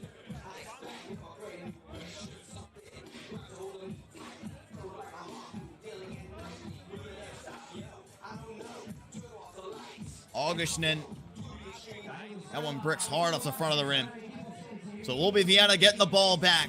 Down 3. Colton Brunner trying to get in the inside. Tried to attack the taller Augustin. And that one was sent right back. Here's Donkor. Nice little shot fake there. Got the defender up in the air. Rattles around. But ultimately doesn't go through the bottom of the net. Quincy Diggs starting to cook up here. Gets some separation up with the right hand. And Quincy can't find the finish.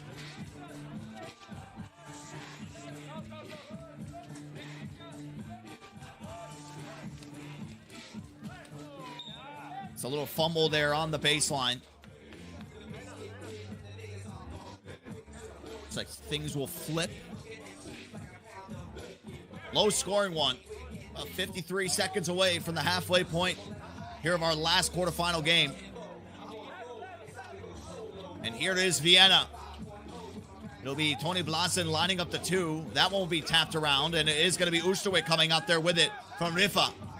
Some contact made in towards the paint. Nothing's going to be called. Here comes Jonas Schwartz. Augustin. The 2 is money. Nothing but net. There for Casper Augustin. It's now 7-3. Quincy Diggs tries to respond. Had some space. Can't get the lane to go. And some heavy contact there on the inside with Fabio Zunel and Van Oosterwijk. The big man showing that he can space the floor with his shooting. Haven't had to see him shoot a lot of twos. For the most part, it's been him just doing a lot of damage on the inside. Here it is, Forts. We'll get it to Van Oosterwijk. Oosterwijk thought about the two. We'll take it.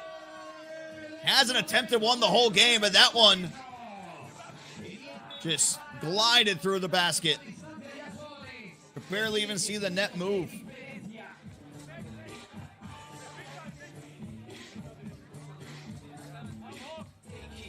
And you can see it, they gather into the two there for Van Oosterwijk. And now things get a little out of hand here for Vienna.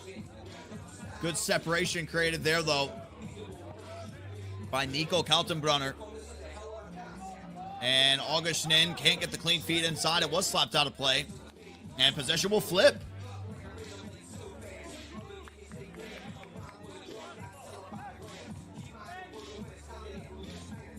Ref had a good sight line of it.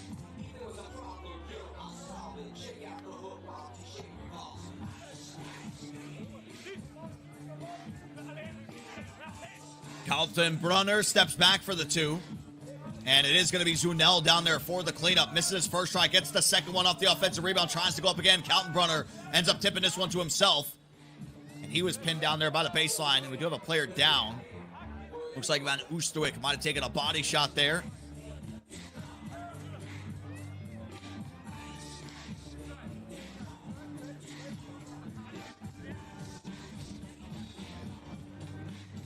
Let's see if we have an angle of what ended up happening.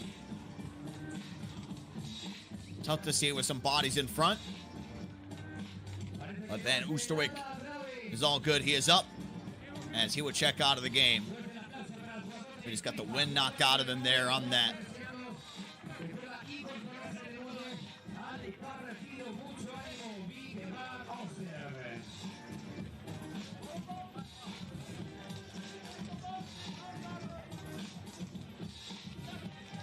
We'll reset play with Quincy Diggs. Quincy will take a two there on the pull-up.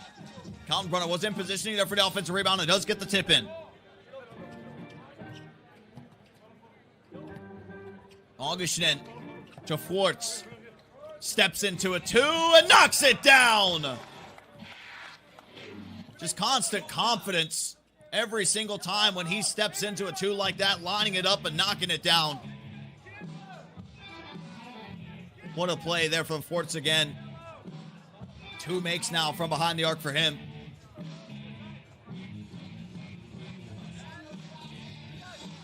Vienna trying to find an offensive answer. Here is Tony Blasan, and there is going to be a travel violation called, so Riffa will get the ball right back.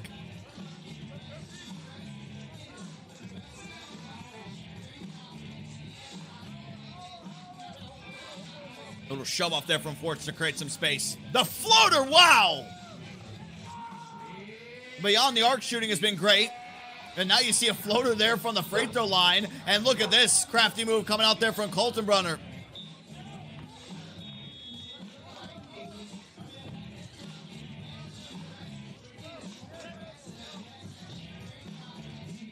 Timeout's going to be called here, 13-5. Riffa currently up big time here in this one.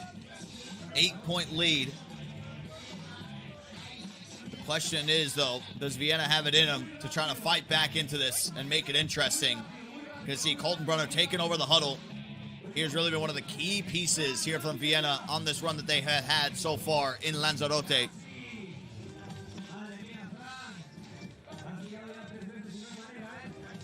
There's a FIBA 3x3 ball thrown to the crowd. Look at the kid. Me, personally, I'd want to keep the ball.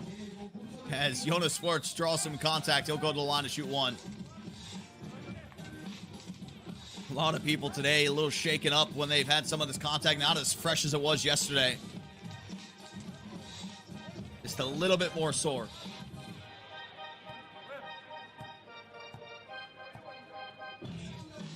And Forts able to knock down the free throw. The 2-point try is no good there. That was Tony Blasen, number 2. There for Vienna. As Forts lost the handle there for the moment. Here's Van Oosterwijk back into the game. Gets his own rebound and, can't get the layup to go. Should have been an easy one there for him to finish. As here is Colton from way downtown. Ball will be scrambled there between 2 players. Tony Blasen is the one to come out with it. He turns around into a 2-point attempt. Colton Brunner, right place, right time. He can't get the layup to go either. Both teams also at 6 fouls. Something to keep in mind. As Van Oosterwijk gets it to Forts. They feed him right back there on the inside. Pretty pass, pretty finish. Forts and Van Oosterwijk have been on the same page here in this game every single time as Kaltenbrunner misses another easy layup. Jonas Forts, they're trying to get the feed, the slip not there in time. Kaltenbrunner utilizing the body, and that one was saved. And there is going to be some free throws coming up here. I thought that one maybe went out of bounds, but what a way to fight through the body there for Augustinen to get Forts an opportunity now to go to the line to shoot 2. The first free throw is good.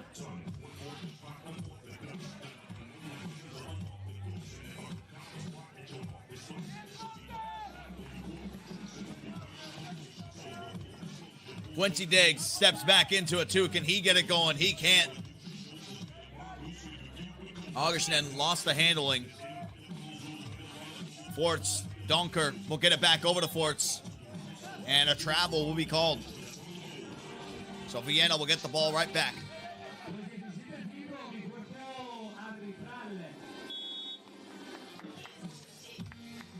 There will be a timeout called here to talk some things over. Little discussion there between Forts and the referee. Trying to get down what exactly was the traveling violation. Vienna 0 for 10 from 2. Or out rebounding Riffa. That hasn't made that much of a difference. The 4 for 9 from 2 has been a big difference maker. Also that 4 for 6 on the free throw line.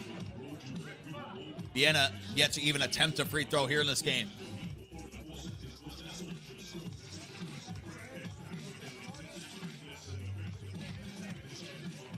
Kaltenbrunner got switched with a tall defender on him. Quincy Diggs does kick this one out, and that one's no good there from Zunel. Approaching the final 2 minutes. Here in our last quarterfinal. Donker feeds Augustinen on the inside. Quincy Diggs beats him at the rack. But he gets met with a made layup. Zunel outside to Kaltenbrunner. That one's just going to go right out of bounds. Van Oosterwijk could almost taste the victory. Getting hyped up there after them forcing the turnover.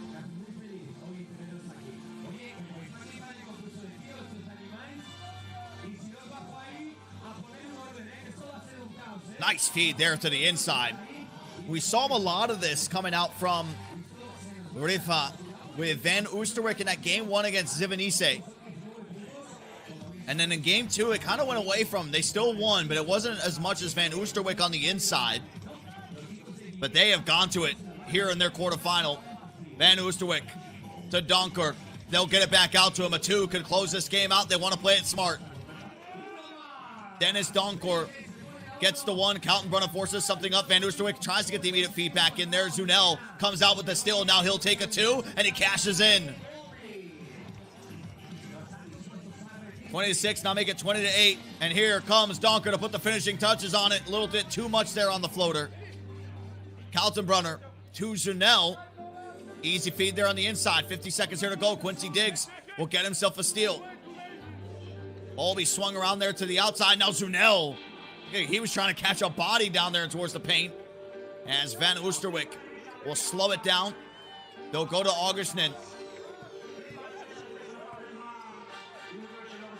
All right, that was Forts. And there we go. Van Oosterwijk will get the final tip in there, and Riffa will come out on top with the 21-10 victory over Vienna. They have been eliminated here in this one. Tough game. Vienna just was not able to get that shooting stroke down. Riffa remain perfect here in this tournament. 3-0 overall so far. Wins over to Zivanice, Princeton, and Vienna.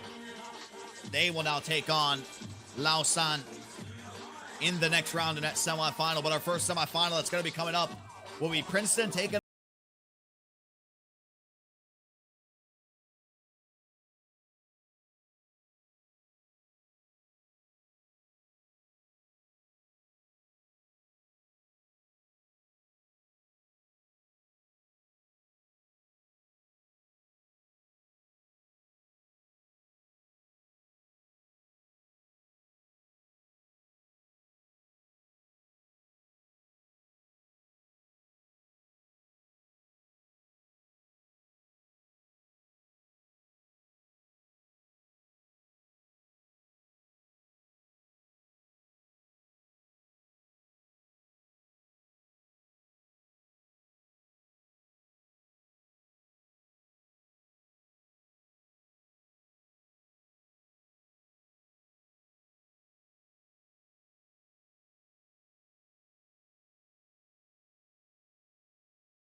para hacer eso. ¿Qué quiere decir? Que si nos liamos mucho, los de atrás no van a poder tirar. Y la idea es que tiremos todos, cedemos el premio, nos sacamos una foto de familia y que yo un regalo a cada uno. Esa es la idea. Vale. Así que yo creo que ahora vamos a ir con más explicaciones. También vamos a participar entre todos y es decir, Maya, por ejemplo, tú que vas a hacer una de las primeras, cuando lances, por favor, te colocas detrás de la canasta para devolver el balón al siguiente y lo vamos haciendo así.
ya más figuras femeninas, ya casi hemos terminado esa primera ronda.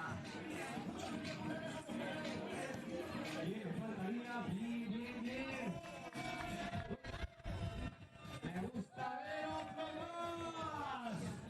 Cuidadito que iba de tapado y lo ha conquistado, ha dicho, bravo, eso sube la Instagram y mencióname. También por aquí otro más. Y Miki que ya es lajitos esta vez que tira. Muy bien, Miki. Gratísimo. Eso es. Ya estamos finalizando la primera ronda. Los regidores banca. ¿Te vas a lanzar?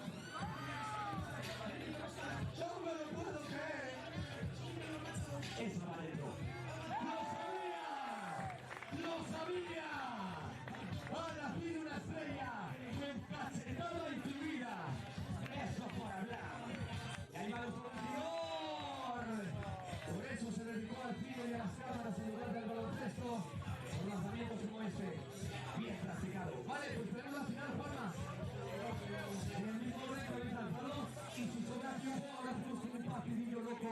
Todos juntos y lo vamos para el final. Imagínate, un todos contra todos aquí con 3 balones. Espectacular. Vamos a la final. Van Gogh. Artista. ¿Lo tienes, David?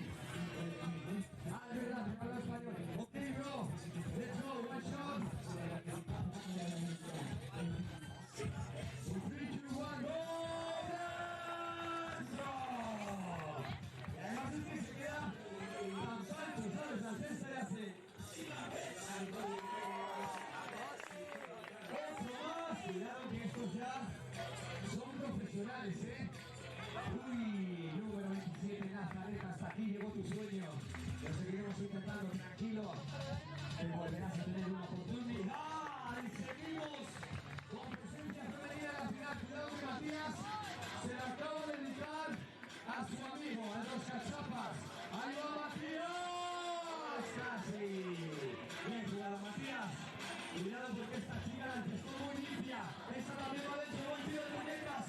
Aumentarla un pelín más a la izquierda. Pero seguimos contando con una figura femenina. Cuidado. Casi bien jugado. Vamos, sobre Rodrigo se va adentro. Un pelín más de fuerza.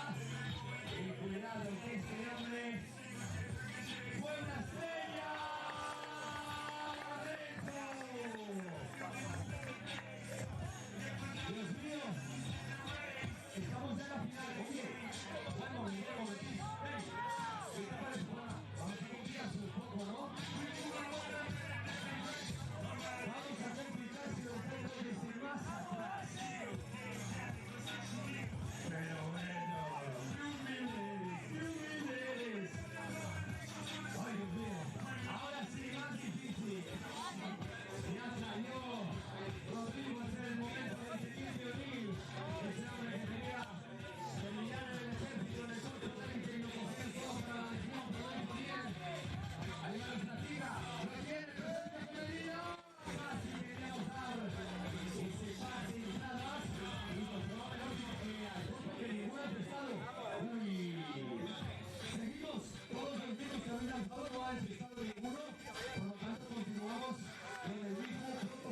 gara Princeton contra Partizan.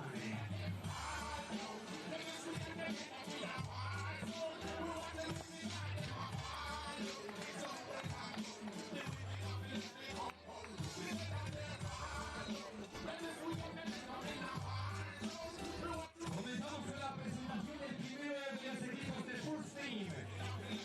Princeton. En la sala número 1 utilizamos Juan Guimón, Riffa. Number 2, Henry, Borja, Caruso. Number 3, Rai, Gigi. And number 9, Tyron Arrecife. Es el turno de presentar a Partizan con el dorsal número 2 with number 2, Lausanne Challenger. Number 3, Stefan Marcelino. Dorsal número 8 with number 8, Vienna. And number 9, Milo.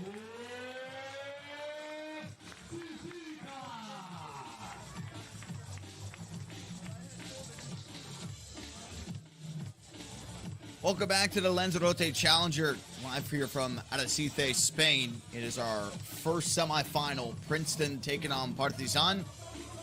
Princeton from the United States.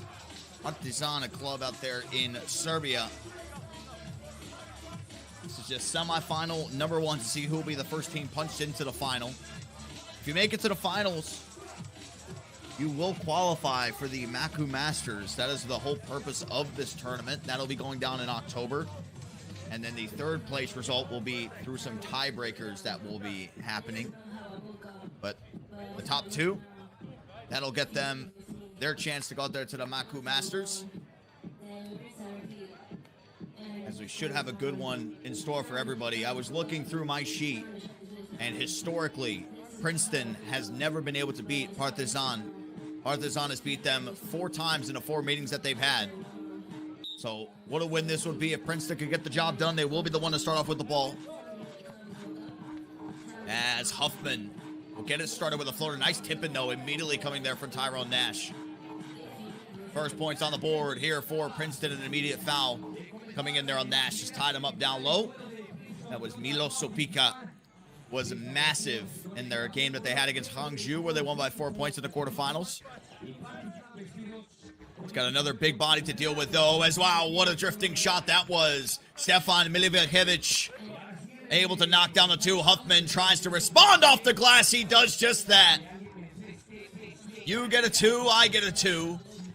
Milivojevic, back-to-back scores now for him there. This time taking his game to the interior. Huffman got him in the crab there for a moment. That gave him enough separation to scoop it in with the right hand. Rapid fire offense. Only a minute in. There's already 7 total points. Skundrik gets the ball. They try to find the feed down low. And that is going to be a turnover. Princeton will get the ball. Pass was intended for Milo Sopica on the inside. Just overthrew it.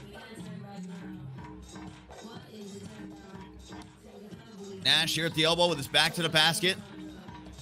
Fake the pass there to Caruso. Now it's with Grigsby. Grigsby with a lot of separation. And an easy lay there for him. 2-point lead for Princeton. Milivojevic brings it back out to the 2-point line. Now they go to the inside. The turnaround jumper. No basket. Was going to be called on the ground. That was Milan Skundrik.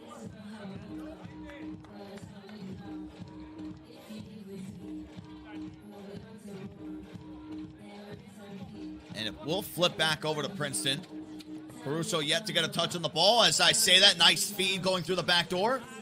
Henry Caruso with the spin move goes reverse and is going to be fouled. So just mentioned Henry Caruso yet to have a touch on the ball. When he does, able to draw some contact. And now Caruso will head to the stripe.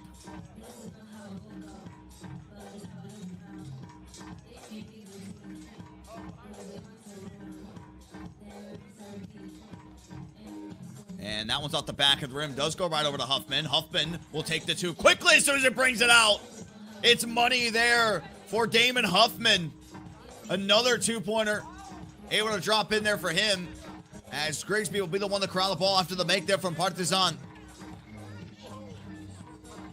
Grigsby, solo here on the right side. The spin move, and can he get the finish? He cannot.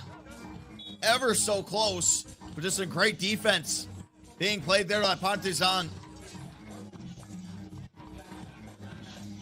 There was that walkout by Damon Huffman. Had the defender right in front of him. That was Bogdan Dragovic.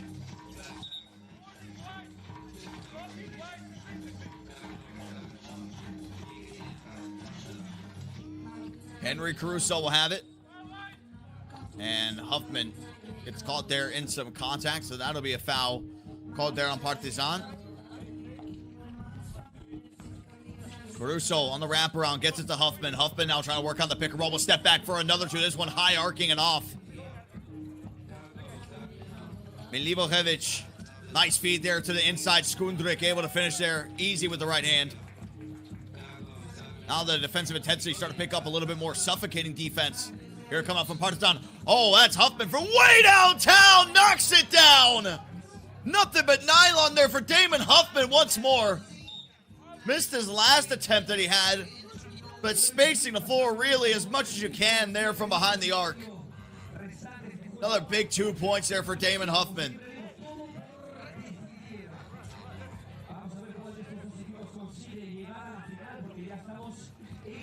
Nice move coming out there in the mid-range. Milo Supika able to get the finish. Partizan able to keep this right around that three-point range. Caruso pick up his dribble. Now gets it to Grigsby. The step back off of one leg. Dirk Nowitzki-esque.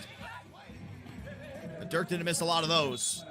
That one was an air ball. Grazed the bottom of the net. As there will be the third foul. That'll be called on Princeton.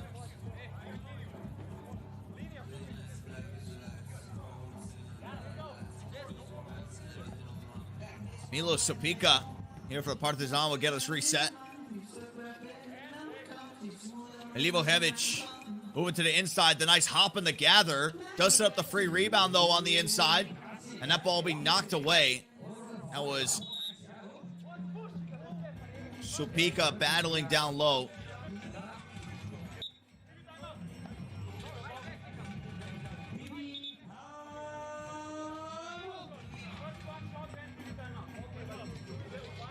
There was a timeout called.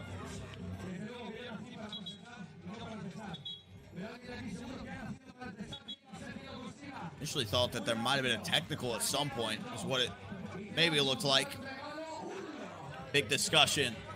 Damon Huffman picking up right where he left off against Fribourg. Was the one leading the way with the two-point shooting, and he's carrying that over here into the semifinal.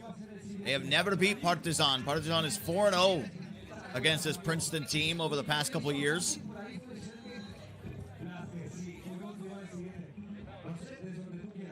And so there was a technical call. So it is going to be Henry Caruso, number 2 here for Princeton at the free throw line. And he misses it. 2 misses now. Back-to-back coming in there from Caruso from the free throw line. But the Princeton, they will get the ball right back.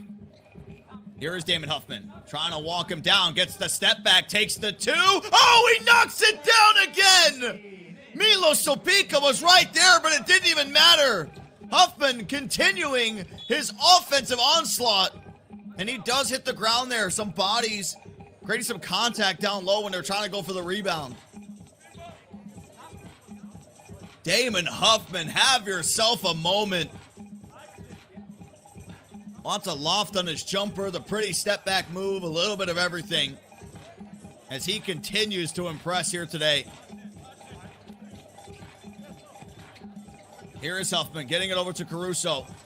Caruso spinning back to the basket. Floats that one. Hang time there for Caruso as he floated that one up and in. Milivojevic misses the shot, runs down there, gets his own offensive rebound, puts it right back in. Caruso forced to pick up his dribble. Here's Grigsby now. Trying to find Huffman off ball. Grigsby wants to go 1-on-1 with it, and what a finish it was. 13-7. Princeton starting to roll here on the offensive side. It is Bogdan Dragovic. He tries to step back at the top of the arc. There was a whistle.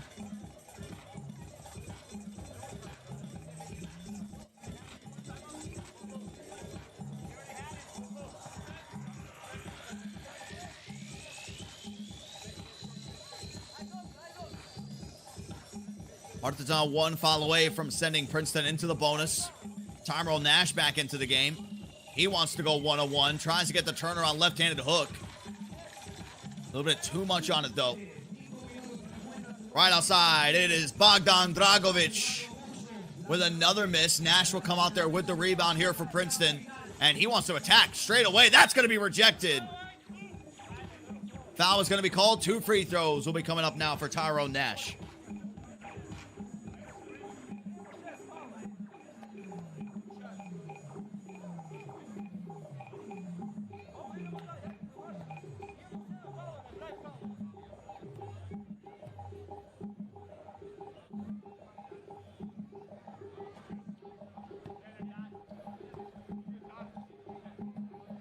Segundo lanzamiento libre a favor de Princeton, jugador número 9, DI.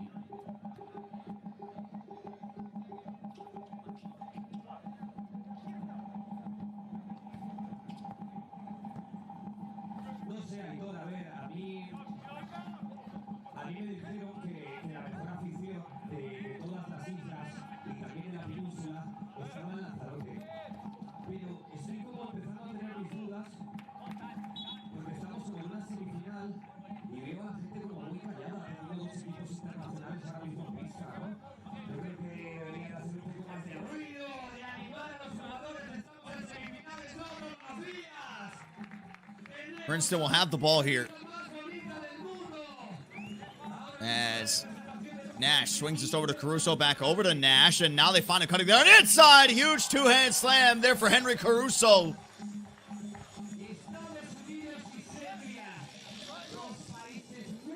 Deep shot from Milivojevic. They are able to chase it down as it will be Milo Supika there on the inside drawing the foul.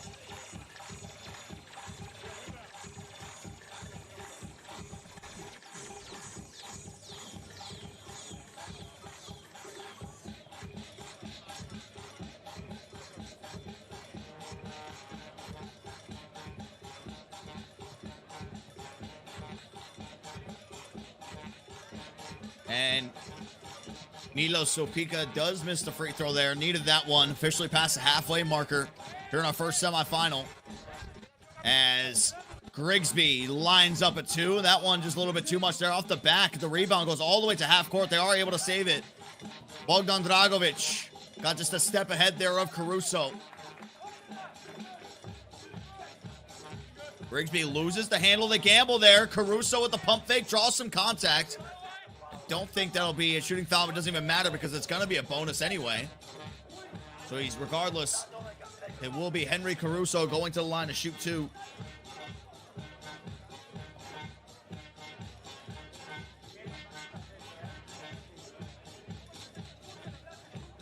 Princeton has won one of these Challenger tournaments before. Pyeongchang was the one that they won. They placed second at Langfang.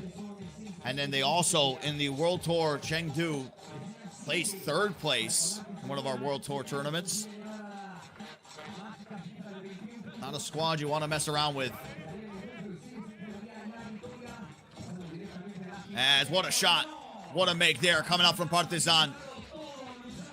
Just what they needed. They'll bring it to within 5 points. They've crossed the double-digit marker now. Caruso fumbled that one, got it right up. Nash is there for the cleanup. Double tip in there for Tyrone Nash. As there is a 2 off the backboard. What a shot there from Milan Skundrik. Partizan, they've also won one of these Challenger tournaments in Clermont-Ferrand. So 2 very strong teams with a lot of experience squaring off here in this semifinal. And they just left in way too much space.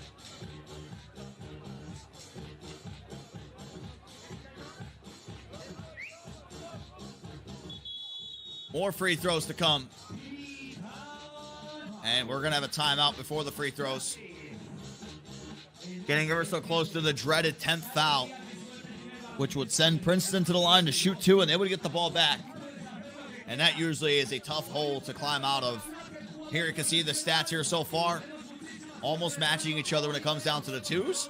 More free throw attempts, but Princeton with the Odd stat line from the free throws, 2 and 6 on their attempts. Usually it's been a knockdown team so far in this tournament, but Partizan does have the rebounding advantage by 4. Hasn't made that much of a difference here, though.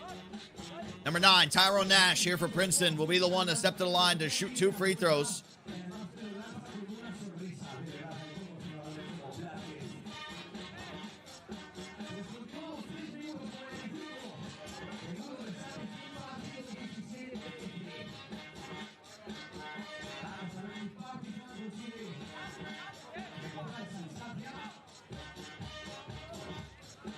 And couldn't make either of them. So the free throw struggles continue here. Now 2 of 8 in this game. Bogdan Dragovic tries to get the feed there to Supika off the roll. Wasn't successful with it. Seeing a lot of the pass out of some of the jump shots. A little hesitation there. Milivojevic will go over to Dragovic. Dragovic going across the paint and hits off the back. Supika's there. Nash able to recover. Just a little bit too much. The relentlessness showing out there from Milo Supika on his own cleanup. We're at a 3-point game. Here's Caruso drifting there from 2. Grigsby gets the offensive rebound. Right back up he goes. The putback is good there for Princeton. Milivojevic, Nash chasing him all the way to the very top of the court. Before he is finally whistled for a rout. Princeton 1 foul away from bonus territory.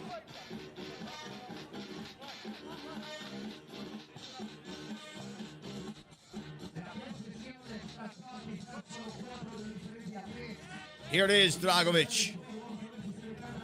Skundrik showing off the handles and able to get right by Caruso. Didn't even decide to put a hand up. A silky smooth finish coming out there from Milan Skundrik. Just a blow by. And honestly, Caruso probably smart to not even try to jump to get a contest on that one. Could potentially lead to a foul.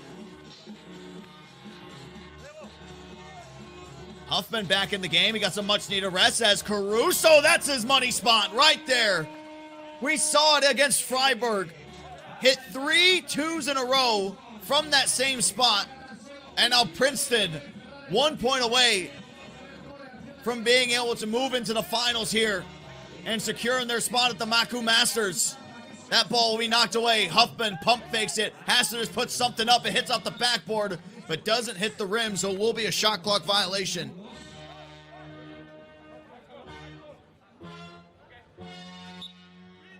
And it will be a timeout called there from Princeton. Want to talk some things over.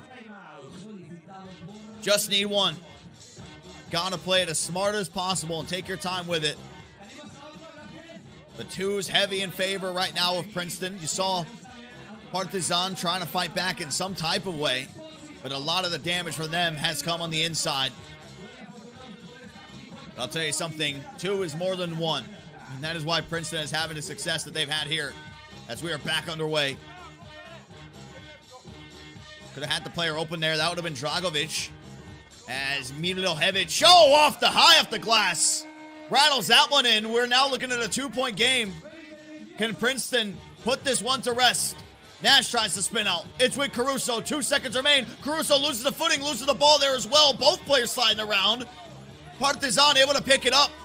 Skundrik knocks that one away. Here's Dragovic to tie the game off the back of the iron and out. Huffman to get the closeout. Feeds it to Caruso. Hops in the paint, and he's going to be wrapped up.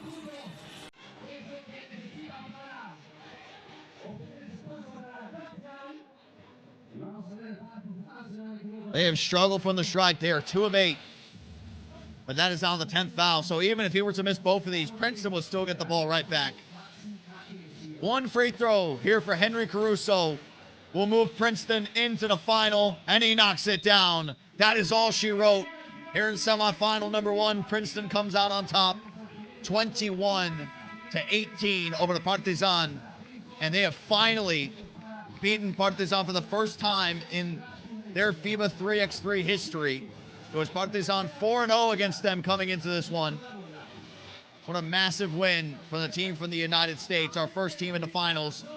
And congratulations to them too. Looking at the bigger picture of things, they will now qualify for the Macau Masters tournament that's going to be going down in October.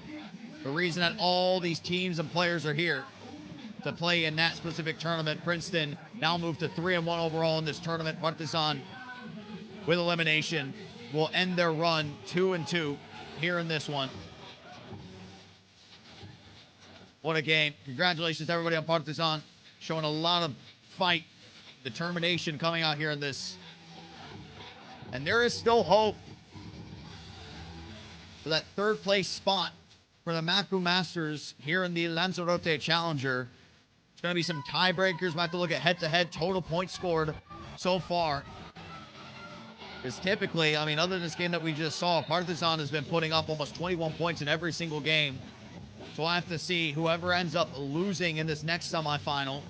I have to try to compare their stats going forward. But we will see Princeton here in about an hour's time playing in the final.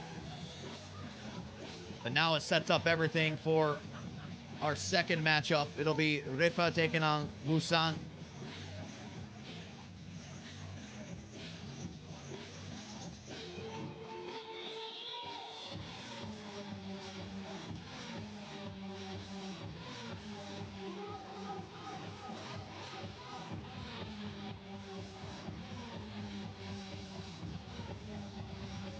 It'll be Lausanne taking on Riffa. Riffa perfect 3-0 in this tournament. Lausanne 2-1. They won their quarterfinal game against Dusseldorf. And for Riffa, they dominated Vienna in the quarterfinals. You can see all the fans in attendance taking it all in.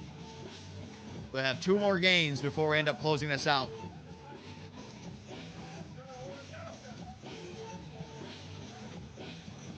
As the teams are getting a little swap of the jerseys there. A little color clash with the yellows, but they are reversible. So one team will be in the black. And that is going to be Riffa, the team in the black jerseys. It will be Lausanne, the team in yellow, here for this contest, our second semifinals.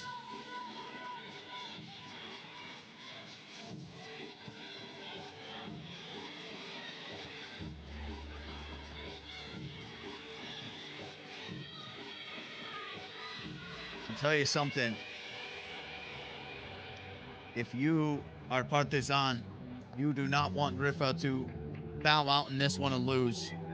If that would be the case, Riffa is a perfect 3-0. They've dropped 21 points in every single game. That if it does come down to total points, they would be the ones that take that third place spot. We would much rather test your chances against Lausanne. Here in this, as the players are getting warmed up, we'll step away and come right back for the official introductions between both these teams in our second semifinal.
Here you can see Van Oosterwijk showing off the quick feet there in his warm-up. Riffa and Lausanne, our last semifinal. The winner will play Princeton here in the final in the Lanzarote Challenger. It is going to be Lausanne in the yellow jerseys. Riffa will be in the black. Riffa have been dominating this tournament so far. 21-13 over Zivanice, 21-16 over Princeton, and then 21-10 over Vienna in that quarterfinal.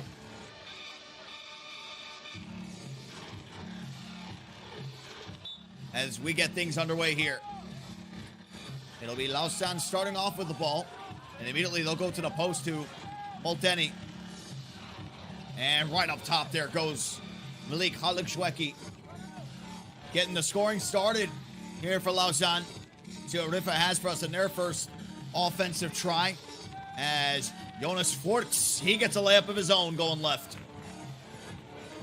Emphasis on the inside, but here comes Malik. This time spacing a 4 for a 2. And it was Kasper Augustin coming out with it. They'll get it back over to him. Now back over to Forts. Forts will take it from behind the 3x3 logo. A little too much there, and the rebound fumbled around into the hands of Molteni. Now they'll go to Wilson here in the post. Donkor in front of him, got that first step, gets the hop, a clean move from Raphael Wilson.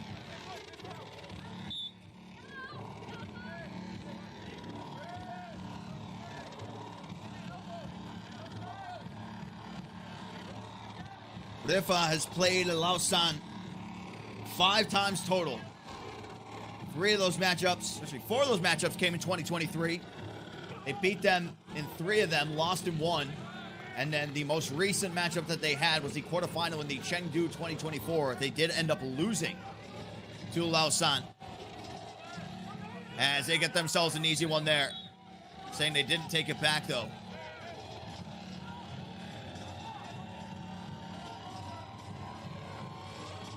Immediate dispute coming out there from the players. And a little chat with the referee.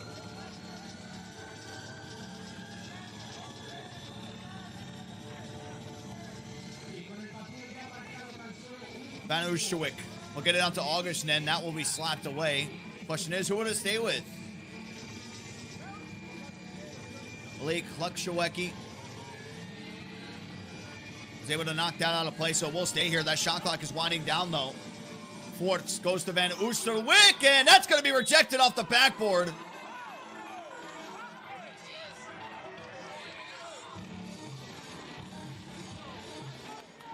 Let's see how it was. I think there was a call for the goaltending, and it did look like it bounced off the backboard before that. So Riffa now up 4-2. Here is Malik. Augustin right in front of him. Molteni trying to back down. Dunker in the low post of Van Oosterwijk soars up there. Snatches that board from the heavens. An aggressive one at that, too. Only 2 seconds remain here. Donker's got to put something up, and he does. A little too much there, though, off that backboard. Here comes Giles Martin. No continuation. I should say there is continuation in 3x3, but not as much as maybe see in traditional basketball.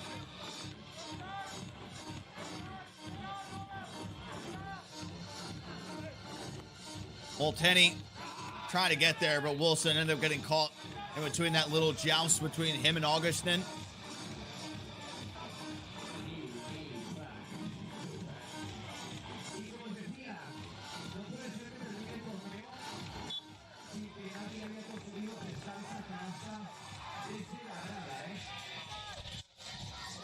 Riffa have scored a total of 63 points here so far in the Lanzarote Challenger.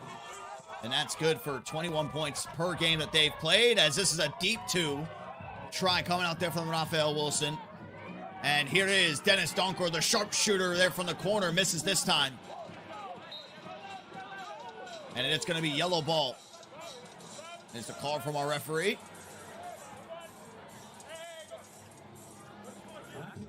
Malik Halikshweki will check out. Giles Martin, Wesley Molteni, and Raphael Wilson, the 3 out there right now for Lausanne. As Molteni barreling his way there on the inside. Tried to get the hook shot. Look at that. Giles Martin, shortest player on the floor, able to get the tip-in cleanup. As that ball will sail out of play. Riffa just holding on to this very small lead.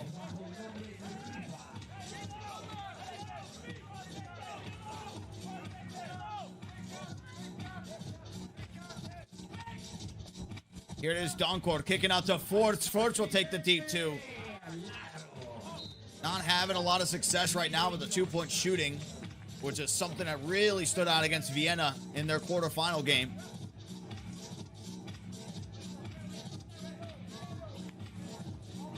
Ustovic to Doncourt in rhythm, another miss.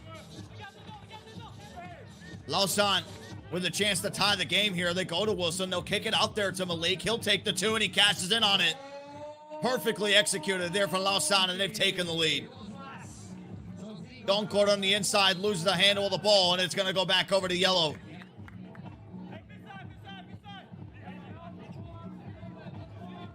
Lausanne continuing to fight. Wilson with the no-look pass over there to Malik Lakshiwecki.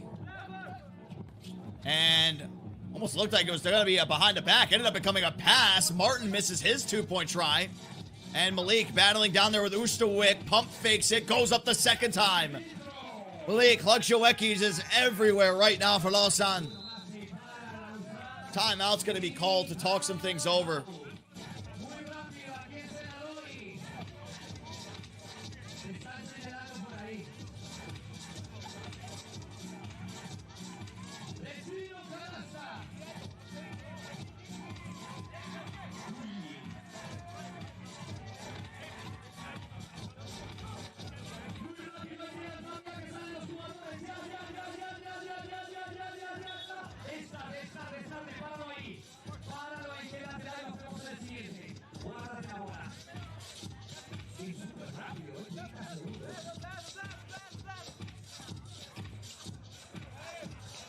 No good there on that layup try. And Lausanne a chance to try to push this to a two-possession ball game. They have it with Giles Martin. Has to just shoot the left-handed floater! And he got it to go! And it is going to be registered as a two right there. Debilitating for Riffa. But that's the separation they needed.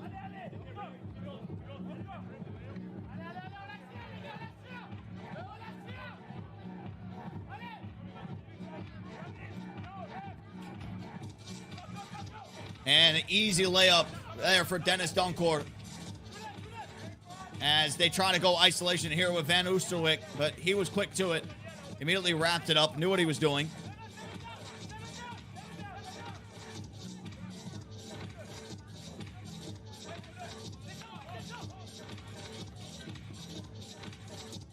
And that's an easy find in there for Wessler and Molteni. Didn't even try to go up there with the contest. The question is, to cut into this deficit, there's going to be some defense and consistent offense, but maybe some twos sprinkled in there as well, as Doncourt can't get the fall-away shot to go. As the Sun starts to set here, they tried to get the pass, hit off the rim. And there will be a whistle there on the reach. The Sun starting to set on the island of Lanzarote, which means that the finals might be played under the lights.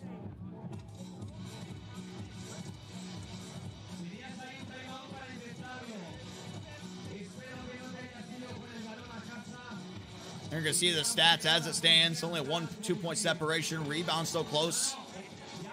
But just the extra points coming in there. The one-pointers here in FIBA 3x3. You're probably looking at this graphic. Maybe you've never tuned in before. And you're kind of confused. Why is it 1 and 2 pointers? They go old school basketball rules for anybody who has ever played.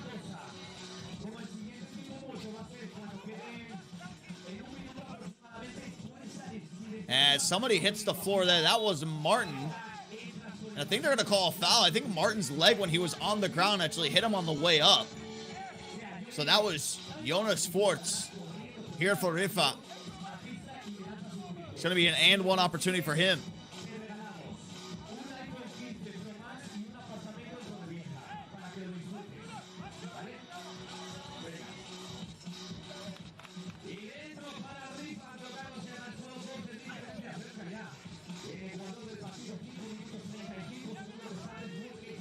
It's going to be a 2-point try here from Molteni. As Van Oosterwijk tried to throw that one down to Jonas Forts. Had his hands up. Maybe trying to draw a foul there at some point.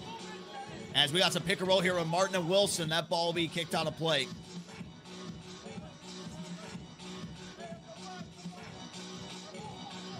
DJ been crushing it the past 48 hours with the music selection. Crowd's starting to fill up, standing room only over there towards the backside. As some more little collisions going down around the floor. Martin hits the deck again.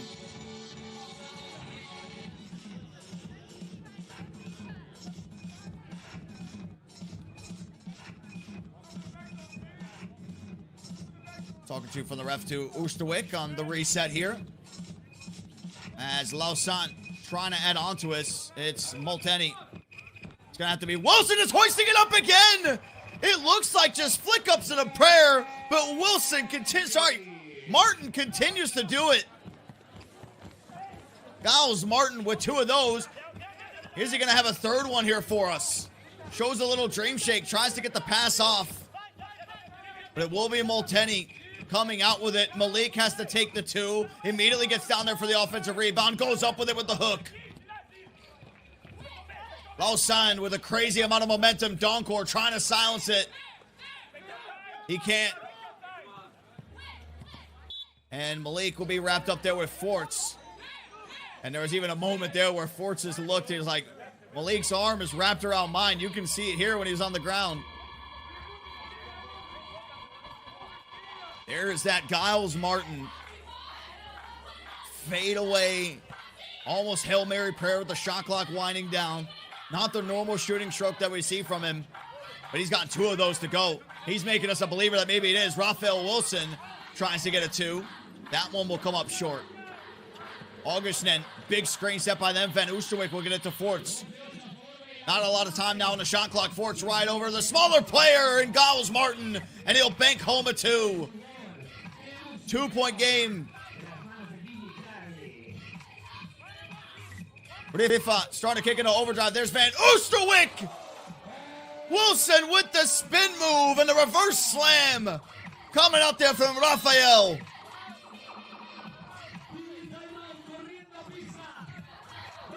Beautiful post work. As there was that Forts 2 that he took. And then there's random spectator out there. Got to shoot a three and missed it. Look at this spin move by Wilson. Oosterwijk looks like he was maybe trying to go in there for the foul. Wilson quick with it. Goes reverse. Pretty slam making the basket shake. Even had the dunk camera over there on the rim.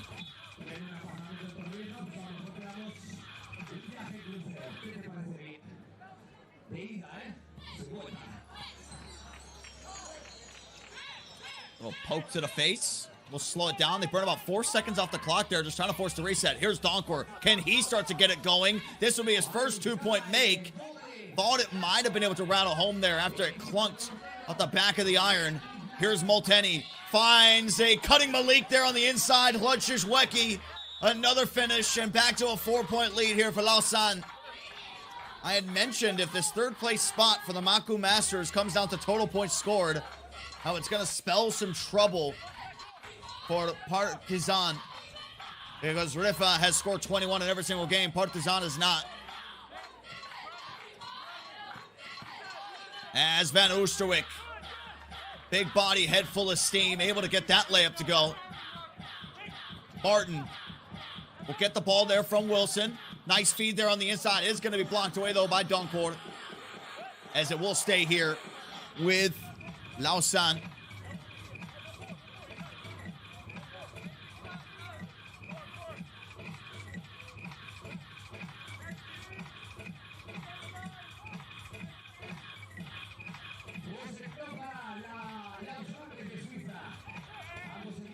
Molteni, another miscue there with Wilson. Saw one of those earlier in the game as well.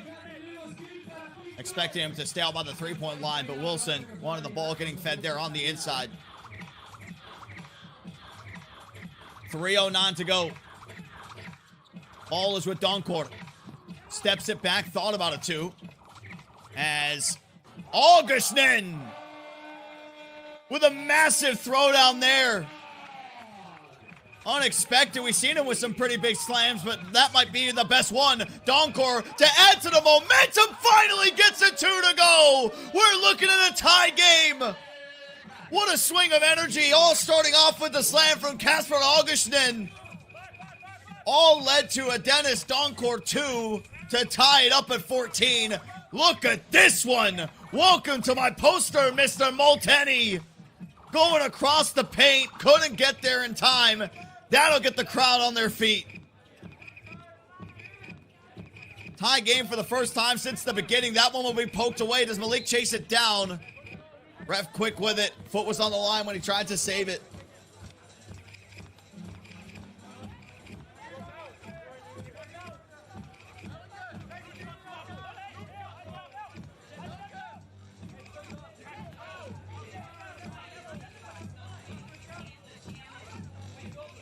You can see Grigsby from Princeton out there in the background watching this one anxiously. They will be playing one of these two teams. The question is who? Augustin will get the ball slapped away there by Molteni, and look at that, Van Oosterwijk. Been doing that all tournament long. Able to just find some gaps and exploit them. That'll be a foul called there on the floor. That'll be Riffa's 5th foul. There it is, the Dennis Donkor 2-point make. They needed that one. Just had to see one go in. That is his first make from 2-point land. 5 fouls apiece. Lausanne. Can they take control back of this game? There it goes. They're driving a huge block there by Augustin, but there's the cleanup. Molteni, quick with it. Here's Dennis Donkor. Tries to float that one up. Almost looked like it was going to be a lob, but he got the floater. Here's Giles Martin from 2. Off the front of the rim. Augustin's there for the board. A chance for Riffa to try to grow on this lead. Big screen hits. And it's going to be whistled against Forzer as Martin was trying to chase over top of the screen. Here's that huge block by Augustin, but just fell right into the lap of Molteni. Right place, right time. So Lausanne will get the ball back. Wilson will have the hold-up play. Here is Malik. Hajshaweki throws the ball in, and that is going to be a turnover going back the other way. Riffa will get it once more.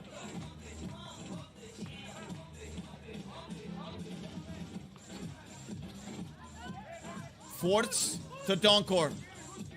Not a lot of time now to left with on the shot clock. The step back move from Donkor. Back of the iron and out. Oosterwijk fighting here for the rebound. Multiple players trying to scrap for it now. Molteni was the one to pick it up. There's a shot from the corner from Wilson. That is going to be a miss. 1:20 to go. Rapid fire pace going down the stretch.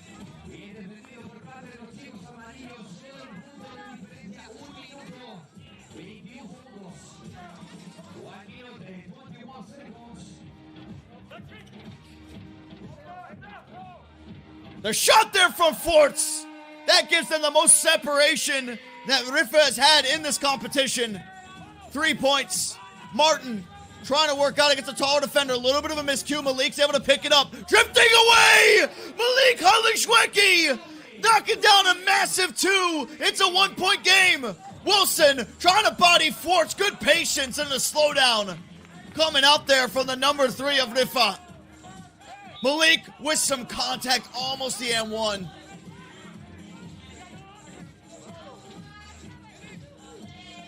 That's going to be bonus territory. There you see the huge heroics there from Malik. I believe this is going to be 2 free throws. This can tie the game at 19. And can't make the first. If you are Lausanne, right back on the other end. You cannot give up a 2. You have to force everything to the inside. Big free throw here from Malik Hajshaweki.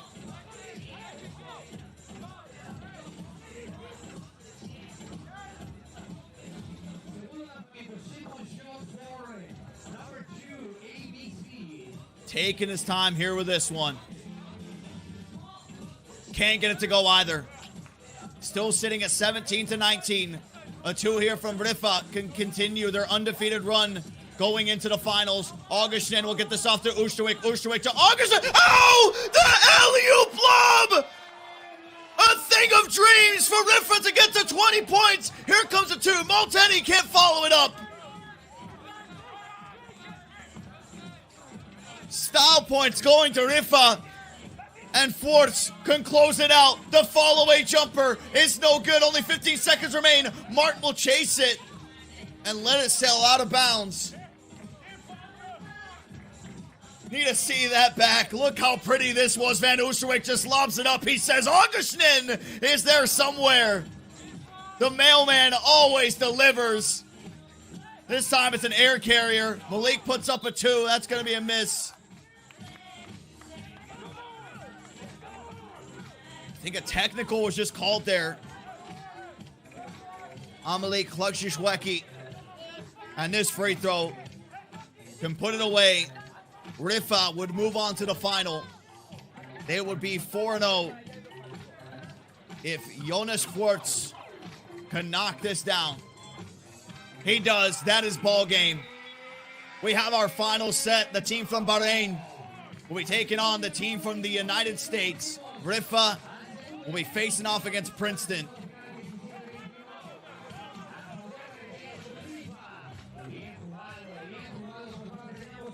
(21-17), your final score. Some style points going down the stretch there for them to close it out. The run does come to an end for Lausanne. But something to keep an eye out for. There is the 3rd place spot up for grabs. We'll have to look at the tiebreakers to see how it all goes out. But this is as close as you can get in the game. Rebounds, even. The 2-point shots, even. So many great highlights to breeze through to tell you the story of how this one ended up going. What a great tournament it has been. And we will have the closeout coming up here within the next 30 minutes. Riffa and Princeton. Your 2 teams here in the Lanzarote Challenger final.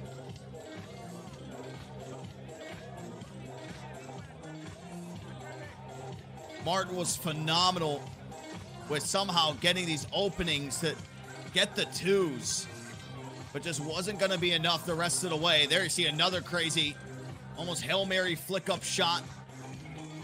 But Dennis Doncourt and Riffa proved to just be a little bit too much. They are the best team here. The question is, can Princeton take them down?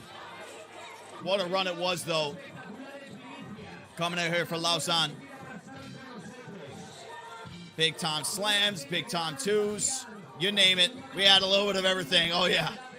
And we forgot about the posters, right? Get those printed out. Get those framed. Start giving those away out there in Arrecife, Spain.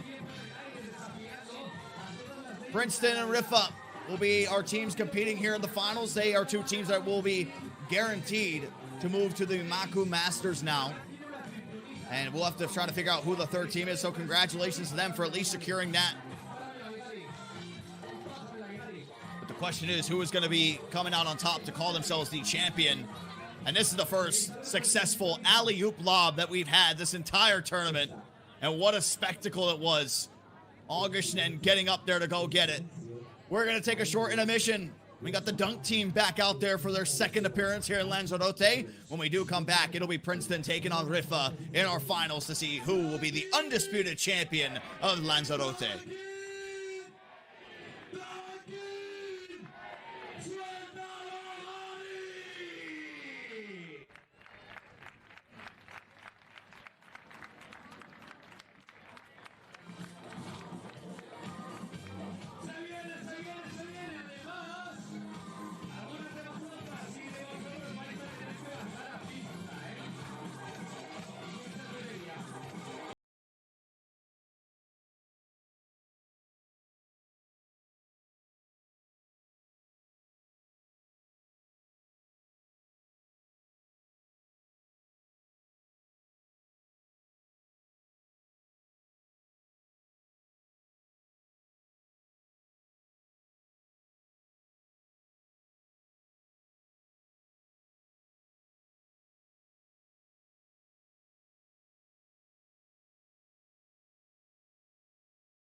los centímetros de manera milimétrica.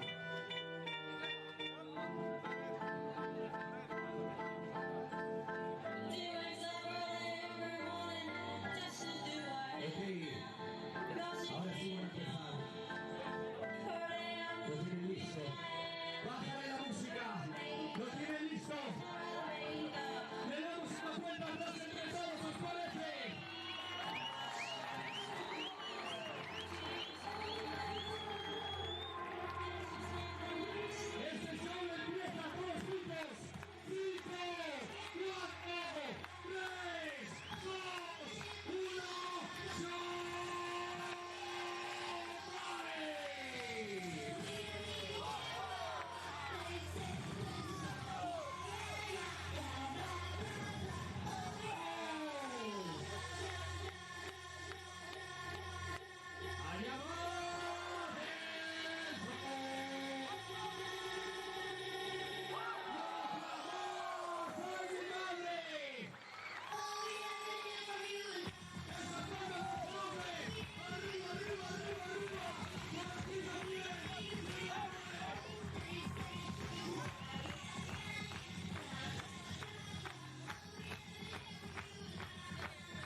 cambiado. Que me ha dicho Víctor que no, que la guarde, que no.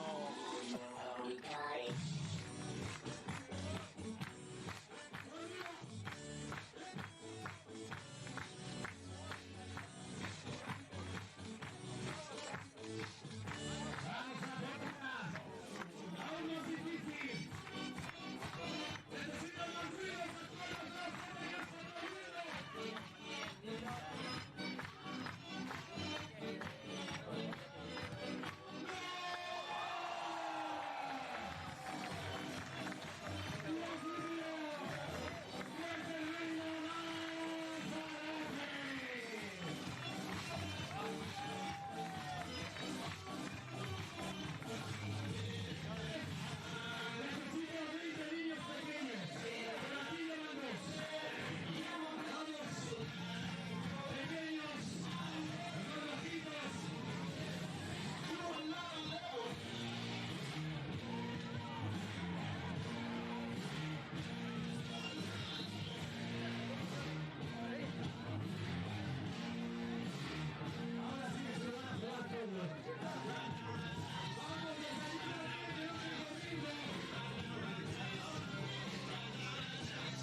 Se desconectar un poco de estar en casa ahí del calor y tal.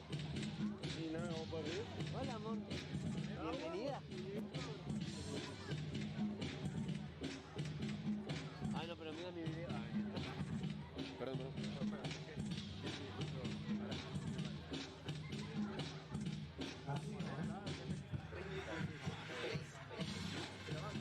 ¿Qué tal va? Bien. Mira, estaba yendo todo súper bien, lleva todo genial. Nosotros tenemos partido de la libre y se va a todo. Y a ver, lo que vamos a comunicar ahora Yo tengo todo mi equipo, APTC, entonces la APTC se ocupa menos para llevar a la mochila. todo el fin de semana, dando lo mejor de mí, vengo desde Alicante, para mí es un auténtico honor. Y al final, oye, pues son cosas que pasan, ¿vale? Lo que queremos decir también... Sí, vale. Ya, pero es que no, ahora lo hablamos, no, ahora lo hablamos, ahora lo vemos. Vale, lo que vamos a decir ahora, primero, en nombre de toda la organización, en serio, nuestras disculpas al final, pensad que estamos haciendo un evento en directo, estamos en la calle, al aire libre y siempre pueden suceder cosas en un evento directo de estas características. Que nadie se asuste, por favor, los papás tendrán a los niños a mano, pero... Sí, ¿no? Vale. Se ha decretado en el parque, en la zona, ¿vale? Justo aquí en las inmediaciones, una situación de emergencia, pero tranquilos, ¿vale? Vamos a intentar solucionarlo, vamos a intentar retomar. Me han pedido que cediéramos el micro a... que no, tenía que dar las indicaciones a las fuerzas y cuerpos de seguridad del Estado, así que nada, vamos a escuchar y a ver si podemos retomar el evento, ¿os parece? Sí, 1, 2, 1, 2. Atención, les habla la policía. Sigan las instrucciones para pasar el control. Saquen las manos de los bolsillos y levanten los brazos. Queremos ver los brazos bien alto. Más alto. Así, así. Muy bien. A continuación hay que comprobar cómo suenan esas palmas. Más fuerte, más fuerte. ¡Más fuerte, Lanzarote!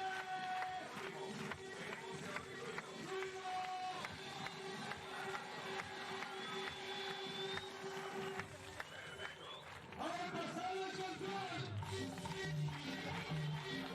¡Mientras se bailan son increíbles! ¿Qué pensáis? ¿Que esto se iba a terminar aquí? ¡Eso nada! ¡Vamos a por la velocidad! ¡A los brazos! ¡A la música! ¡A la orquesta! ¡Venga! ¡Patricia! ¡Vale!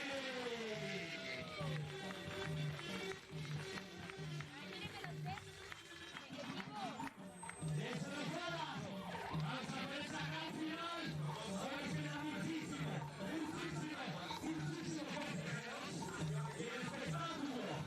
¡No solo los anti-tenis! ¡No solo son los jugadores! ¡También es nuestro público! ¡Es que refuerce! ¡Que se la graba! ¡Que lleva una camiseta oficial! ¡Como la que yo me gusta!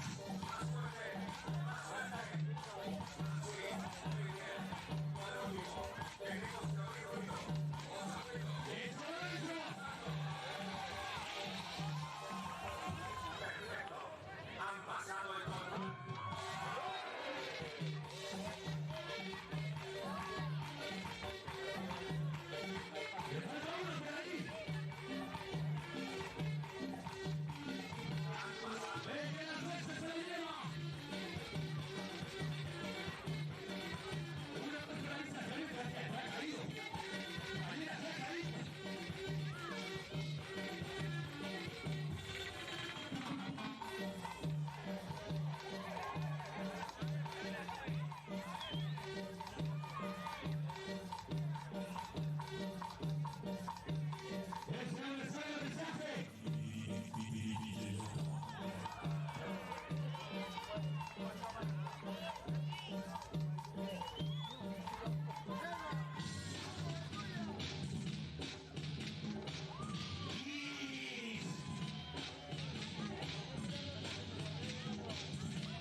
El duelo que va a enfrentar a Princeton contra Riffa, comenzando por el equipo de Estados Unidos USA, con el número 1, with the number 1, Damon Riffa.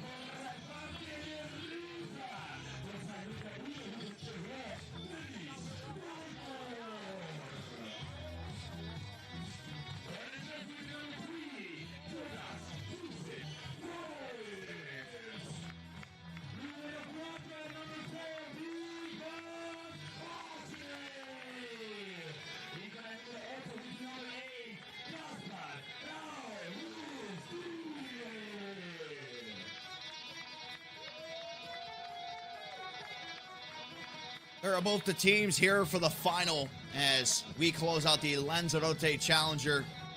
It is Princeton. It is Riffa. Squaring off to see who is going to be able to call themselves the champion here of this competition. What a great 48 hours it's been. Arrecife playing host for us here for this FIBA 3x3 Challengers tournament. Both these teams with some experience with winning these tournaments, trying to add another accolade to their record. Riffa and Princeton, they have played 3 times over the past 3 years, and it has been Riffa getting the better of Princeton 2 out of the 3 times. They beat them in the Bordeaux 2022 final, the Chengdu 2024 Pool B, The only loss that Princeton handed Riffa was in Amsterdam 2023 in Pool B. So a couple times matched up in towards the same pool. As the crowd completely packed here for our grand final. Will it be the team from the United States? Will it be the team from Bahrain to come on top of this one? Best of one, no series, 21 points, the target marker, 10 minutes on the game clock. Surely it's going to be a spectacle here, and Princeton will get things underway, immediately getting the ball into the hot hands of Huffman. And Nash getting there on the inside, backing his way in.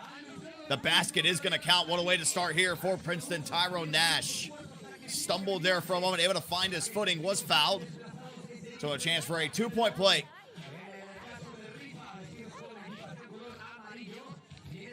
FIBA 3x3 rules go by 1s and 2s. That is why this would be a 2-point play compared to traditional basketball where it would be a 3-point play. So the scoreboard is correct as Tyrone Nash. That takes a couple bounces there off the rim. We'll see our first offensive try here for Riffa. And what a pass. Oh, I thought it was going to be good. Intercepted there by Caruso. They go straight back down to Nash. He tries to work out one-on-one. Loses the footing. Ball knocks off his foot. 3 seconds here to work with. Here's Huffman. The slow step on the inside. That did hit the rim, and it will be Donkor coming out with it for Riffa.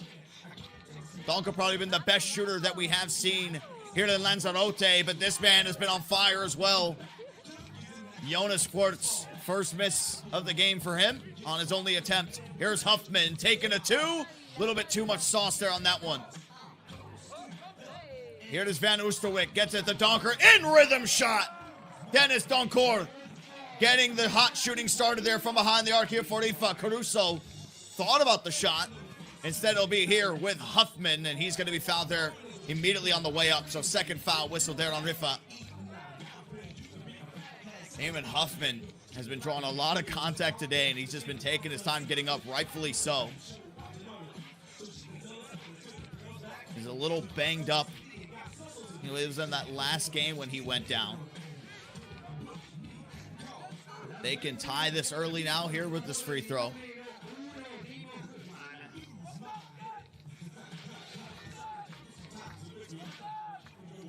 And Damon Huffman able to knock down the free throw. Back to square one, all tied up. Augustinen gets it to Forts behind the back pass from Fjorts. Leads to the big two-hand slam for Augustinen. We saw that exact same move coming out there from Jonas Forts in the last game. The behind the back pass, splitting both of the defenders. Work to perfection. There, what a combination and a duo this has been here for Riffa in this tournament. As Caruso finds a lot of space there for the slam. Riffa are a perfect 4-0 here in Lanzarote as Oosterwijk, fighting through some contact, gets the better there of Grigsby. Screen hits. Caruso takes the 2. Too much there on the left side. Augustinen will come out with it. Oosterwijk will get it here to Dennis Donkor. A little tangle here between Caruso and Augustinen will end up being whistled to Henry Caruso of Princeton. First foul of the game picked up here from our team for the United States as Dennis Donkor trying to get open here off ball. Trying to create some separation. Grigsby's there, takes the shot. Oh, and he makes it! It's money here for Dennis Donkor. Hand in his face, it doesn't even matter. Scrambling to try to find an opening, and even in this tight space, able to get a clean look. He has been the best shooter here in Lanzarote, and he's continuing it here in the final as well.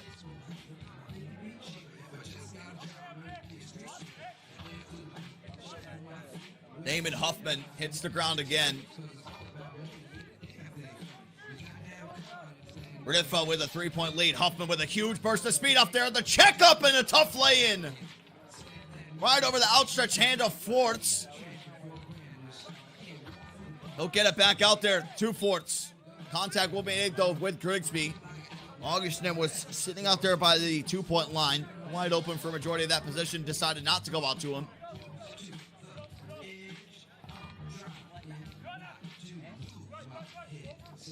Caruso got a step behind, got tangled up there in that screen that was set by Jonas Forts.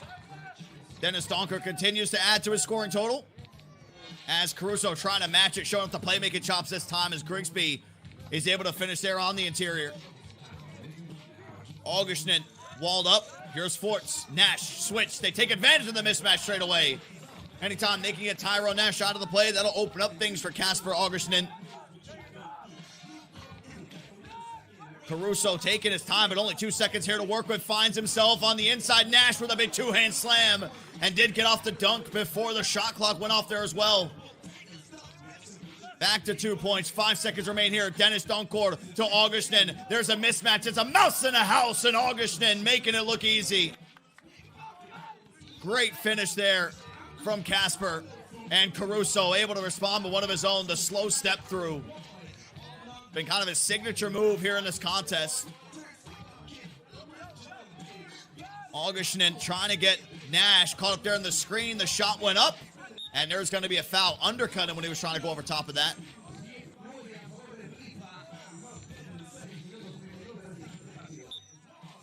There is going to be a timeout called. We'll wait for what the official ruling is on it, because the reaction that we saw from Jonas Forts didn't look entirely too happy.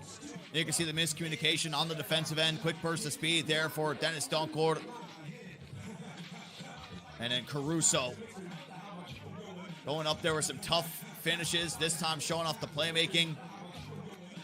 And what Riffa has done so well over the course of this Lanzarote Challenger has been their ability to attack the mismatch. As soon as Casper Augustin, the number 8 there for Riffa, can find some space and get the smaller player on him, they go straight to him.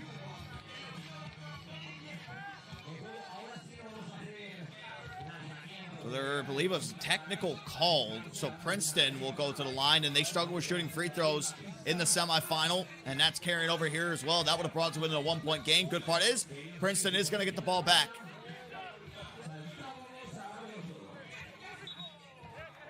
And there will be a foul called, all the tangle up going down there with the Nash screen. And Riffa is going to get the ball right back. 4 fouls for Riffa, 3 for Princeton. Forts gets it to Dennis Doncourt. Takes the double step back, takes the 2, rattles around, pops out. Dennis Doncourt will get his own rebound. Trying to go through some traffic. Grigsby will be the one to get it. Here's Huffman from downtown. Hard off the front of the rim, and Oosterwijk is the one to pick it up there for Riffa. Forts tosses that one up, and Oosterwijk, right place, right time, gets the and one. He has been sensational.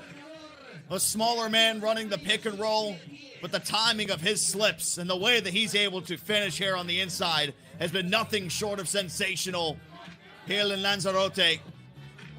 Bringing the energy, bringing the hype every single time, and he'll convert on the 2-point play to extend the lead to 4. Damon Huffman trying to create separation. Mid-range jumper sailing way short, drifts out of bound.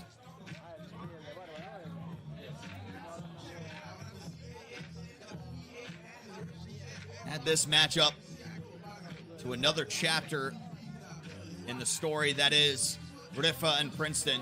Oosterwijk, haven't seen him attempt a lot of 2s over the course of this tournament, as Forts the one-legged fadeaway, very Dirk Nowitzki-esque if you ask me, knocks it down. A beautiful stroke there coming from Jonas Forts, as Caruso had to pass out of there on that one. Didn't want to go up with the shot. And Grigsby is going to be denied. Chance for Riffa to continue to add on to this. Forts, the spin move. Another pass there on the inside to Oosterwijk. And he shot that one from under the basket over the backboard. If that would have went in, I think the place would have erupted. A circus shot to continue to add to the lead was something that probably not a lot of people would have expected. Can Princeton get back into an offensive rhythm here? Damon Huffman gets the crab move, hits the rim. Tyrone Nash could have grabbed the rebound, instead tried to tip it. Still fighting down there though with Augustin, and it will be Princeton coming out with it. They reset over here on the left side. Caruso the one to set the screen. The behind the back pass gets over there to Caruso slowly, and he can't get the 2 to knock down either. It will slow it down as Forts gets it to Dennis Doncourt. Wide open shot, way too much space. And Princeton have to be thanking their lucky stars there for the miss on that one, as good positioning there from Nash. Able to find themselves an easy one-pointer.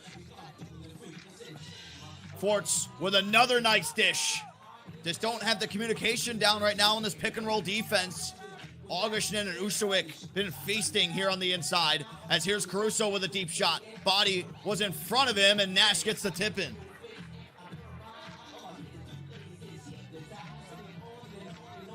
And Doncourt, again, easy feed. Princeton just a couple steps behind. And if you're Riffa, you're happy to just continue taking these ones to build on your lead. As there is going to be a foul. Nash on the contact. One free throw coming up here for Princeton.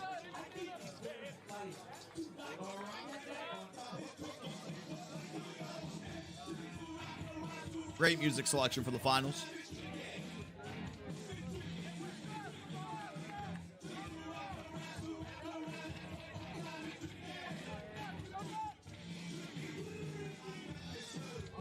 Tyrone Nash misses. Free throw struggles continue here for Princeton, as Grigsby able to get right by.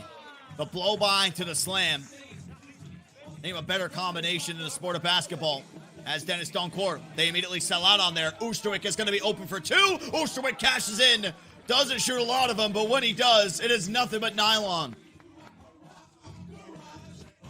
Caruso tries to respond from the same spot and does. Money there for Henry Caruso. Back to 4 points.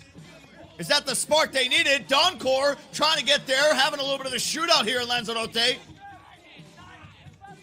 Caruso, slow step through, pass it to Nash. Nash able to contain the ball. 3-point lead. Princeton starting to gather some late game momentum here now. Van Oosterwick gets it down to Augustin, and smartly so. It'll be Caruso getting the foul there. That'll just be Princeton's 5th. You can see the stats that are telling the story right now. Riffa, that 3 for 9. 3 more attempts for Princeton there on the inside. 1 more make as well. But the 2-pointers, those have been the separating factor. We got, the MC's got the scooter out there now on the court. This is a great move here by Grigsby. Faking the handoff, gets the spin move. Leads to a big 2-hand slam there for Princeton. And we've been talking about Oosterwick, not a guy to shoot off the dribble a whole lot, but if you give him so much space, he'll take it. Forts will chase this one down here on our reset from the right corner. Cashes in. Money again. Forts. Can Caruso respond? He does. One from the right corner. Caruso now from the left. Back to 3 points. Dennis Doncourt for 2. No. Caruso with the rebound. 2:48 to go in the game. This is our grand final. A chance to call yourself a champion. Huffman fighting through contact. Gets the floater to go. The Princeton have some more stops for us. Jonas Forts will get it to Oosterwick. Oosterwick with a big burst of speed. Floats it up right over top of Grigsby. Wasn't even able to get in front for a contest. 2 points away from victory are Princeton. Huffman misses his 2-point try. Here's Forts. This will ice it to call them champions. They have done it. Jonas Forts for Riffa knocks down a huge 2 with a hand in his face. But as it's been all tournament long, it is nothing but money here for Riffa. They complete the perfect run here in this Lanzarote Challenge. 5-0. Domination the entire way through. 21 points in every single game that we saw. They left nothing up to chance. They did not want the clock to play a factor. And they get the job done.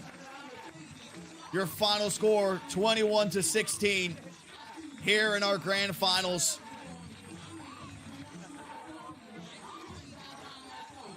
This is a big tournament. Both these two teams will be at the Macau Masters. There's the top 3 finishes from this. We're going to get those final spots. We're still have to wait to see who challenger number 3 is going to be. Some tiebreakers have to go into the mix. There you can see how it all played out, though. Riffa showing off the 2-point shooting. A dazzling display. It got off to a hot start here for Princeton. It was an and one straight away there for Nash. But once the best shooter that is here in Lanzarote, Dennis Doncourt, starts to get going, that's where things start to open up. If there's an MVP, though, for this tournament, it might have to be Jonas Forts. The playmaking, the shooting, the confidence, even with a defender in his face, still taking the shot, and his teammates having the trust in doing so. But also Van Oostervik, what a tournament that he had. Mentioned one of the smaller players on the team. Usually when you're running the pick and roll, it was Kasper Augustinen mixed into it. But they went to Van Oosterwijk a lot. Quick burst of speed on that first step. Were able to get in front. And the finishing was also sensational. What a way to close things out here in Arrecife, Spain. We'll have the prizing ceremony coming up. We'll take some photos with all the players that are there before we close out what has been a great 48 hours here in Lanzarote. Hi, Jonas. Congrats for this important win. How do you feel after this game, after this tournament? I feel great. Last weekend we won our first challenger this season. We had a very tough time, but if you see what a team we are, like everybody has its specialty, everybody knows what to do. I think if the fans know a little bit 3x3, they should love the way we play. I'm happy. We're not satisfied yet, but we can celebrate tonight. What do you think after make this shot to win the challenger?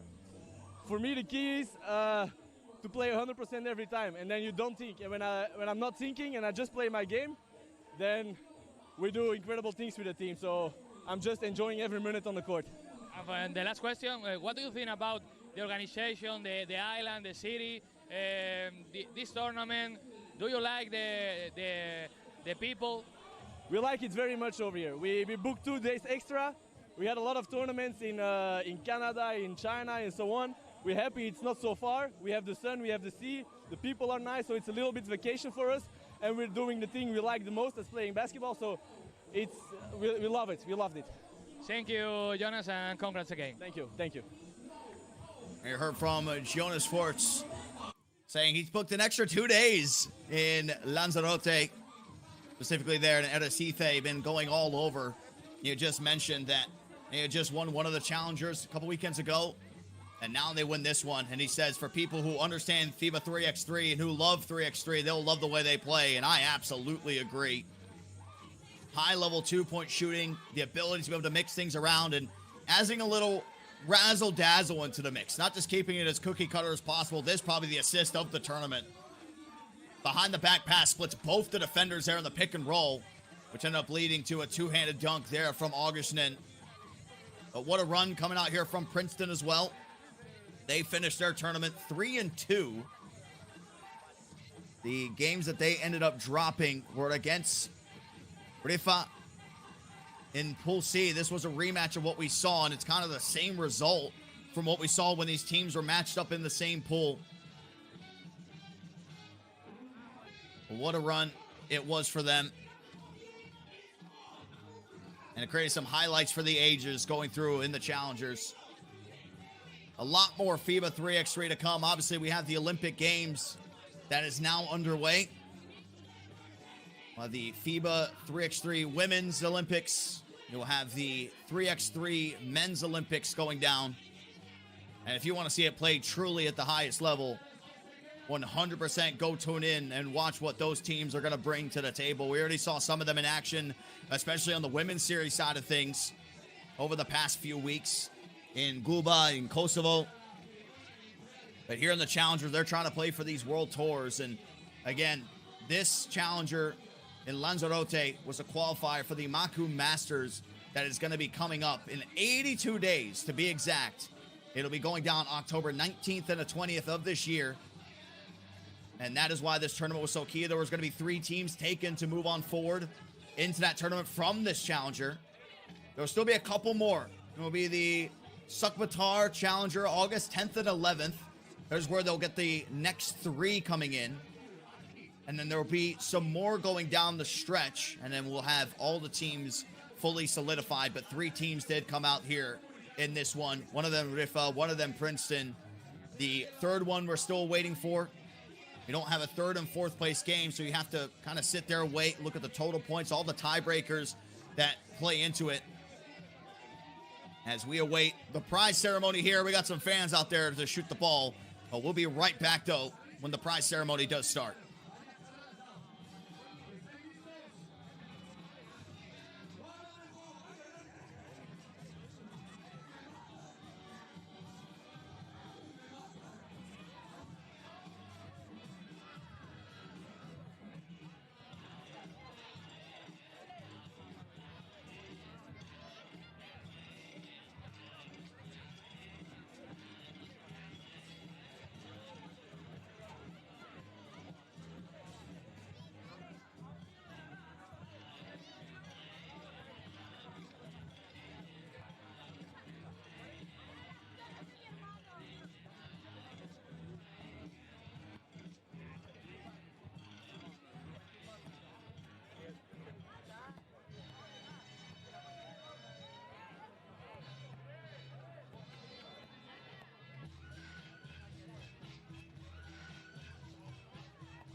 Challenger Lanzarote es Riffa.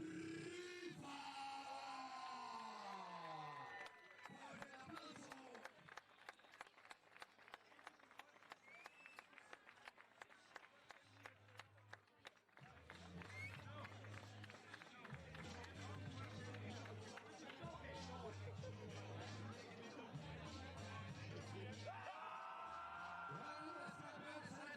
And there you have it. Your FIBA 3x3 Lanzarote Challenger 2024 winners is Riffa. They were the best. They were a perfect 5-0. The undefeated run going through this whole tournament. Dennis Doncourt, Jonas Forts, Van Oostervik, and Casper Augustinen are the winners here. Macau Masters spot secured.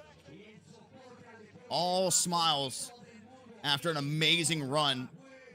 And I still go back to that interview with what Jonas said, that with this team, if you love watching FIBA 3x3, this is one that you want to follow their journey all the way through. They play such a unique, flashy, fun style that is nice for everybody.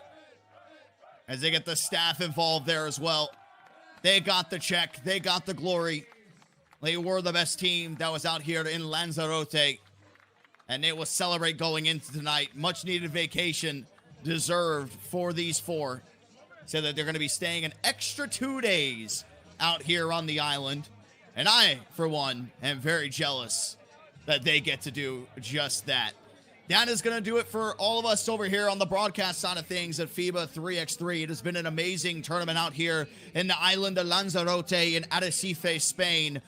It has been a great time seeing all the best of the best in the world being put on full display. Make sure to tune into the Olympics to see the FIBA 3x3 women's and men's Olympics. That's going to be going down to see it play truly at the highest level. But our schedule is jam-packed to close out 2024 with multiple different things happening in the FIBA 3x3 universe. So make sure that you subscribe here on youtube.com/FIBA 3x3.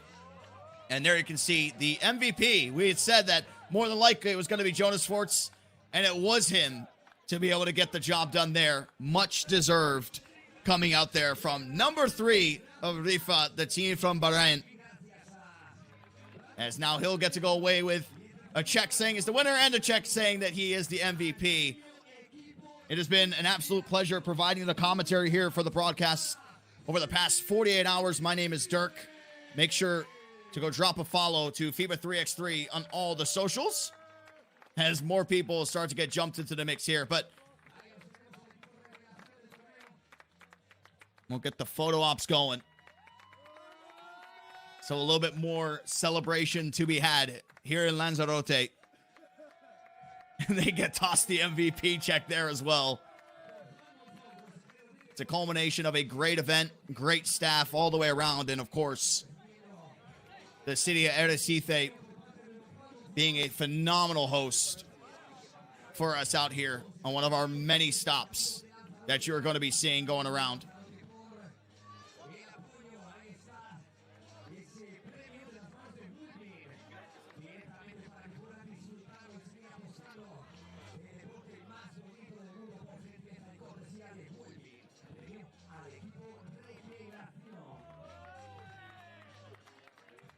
That is how everything will come to a close here. Saying goodbye on behalf of our production team that is based all around the world, and saying goodnight for myself over here in Chicago, Illinois. We'll see you all for the next FIBA 3x3 broadcast. Have a good night, everybody.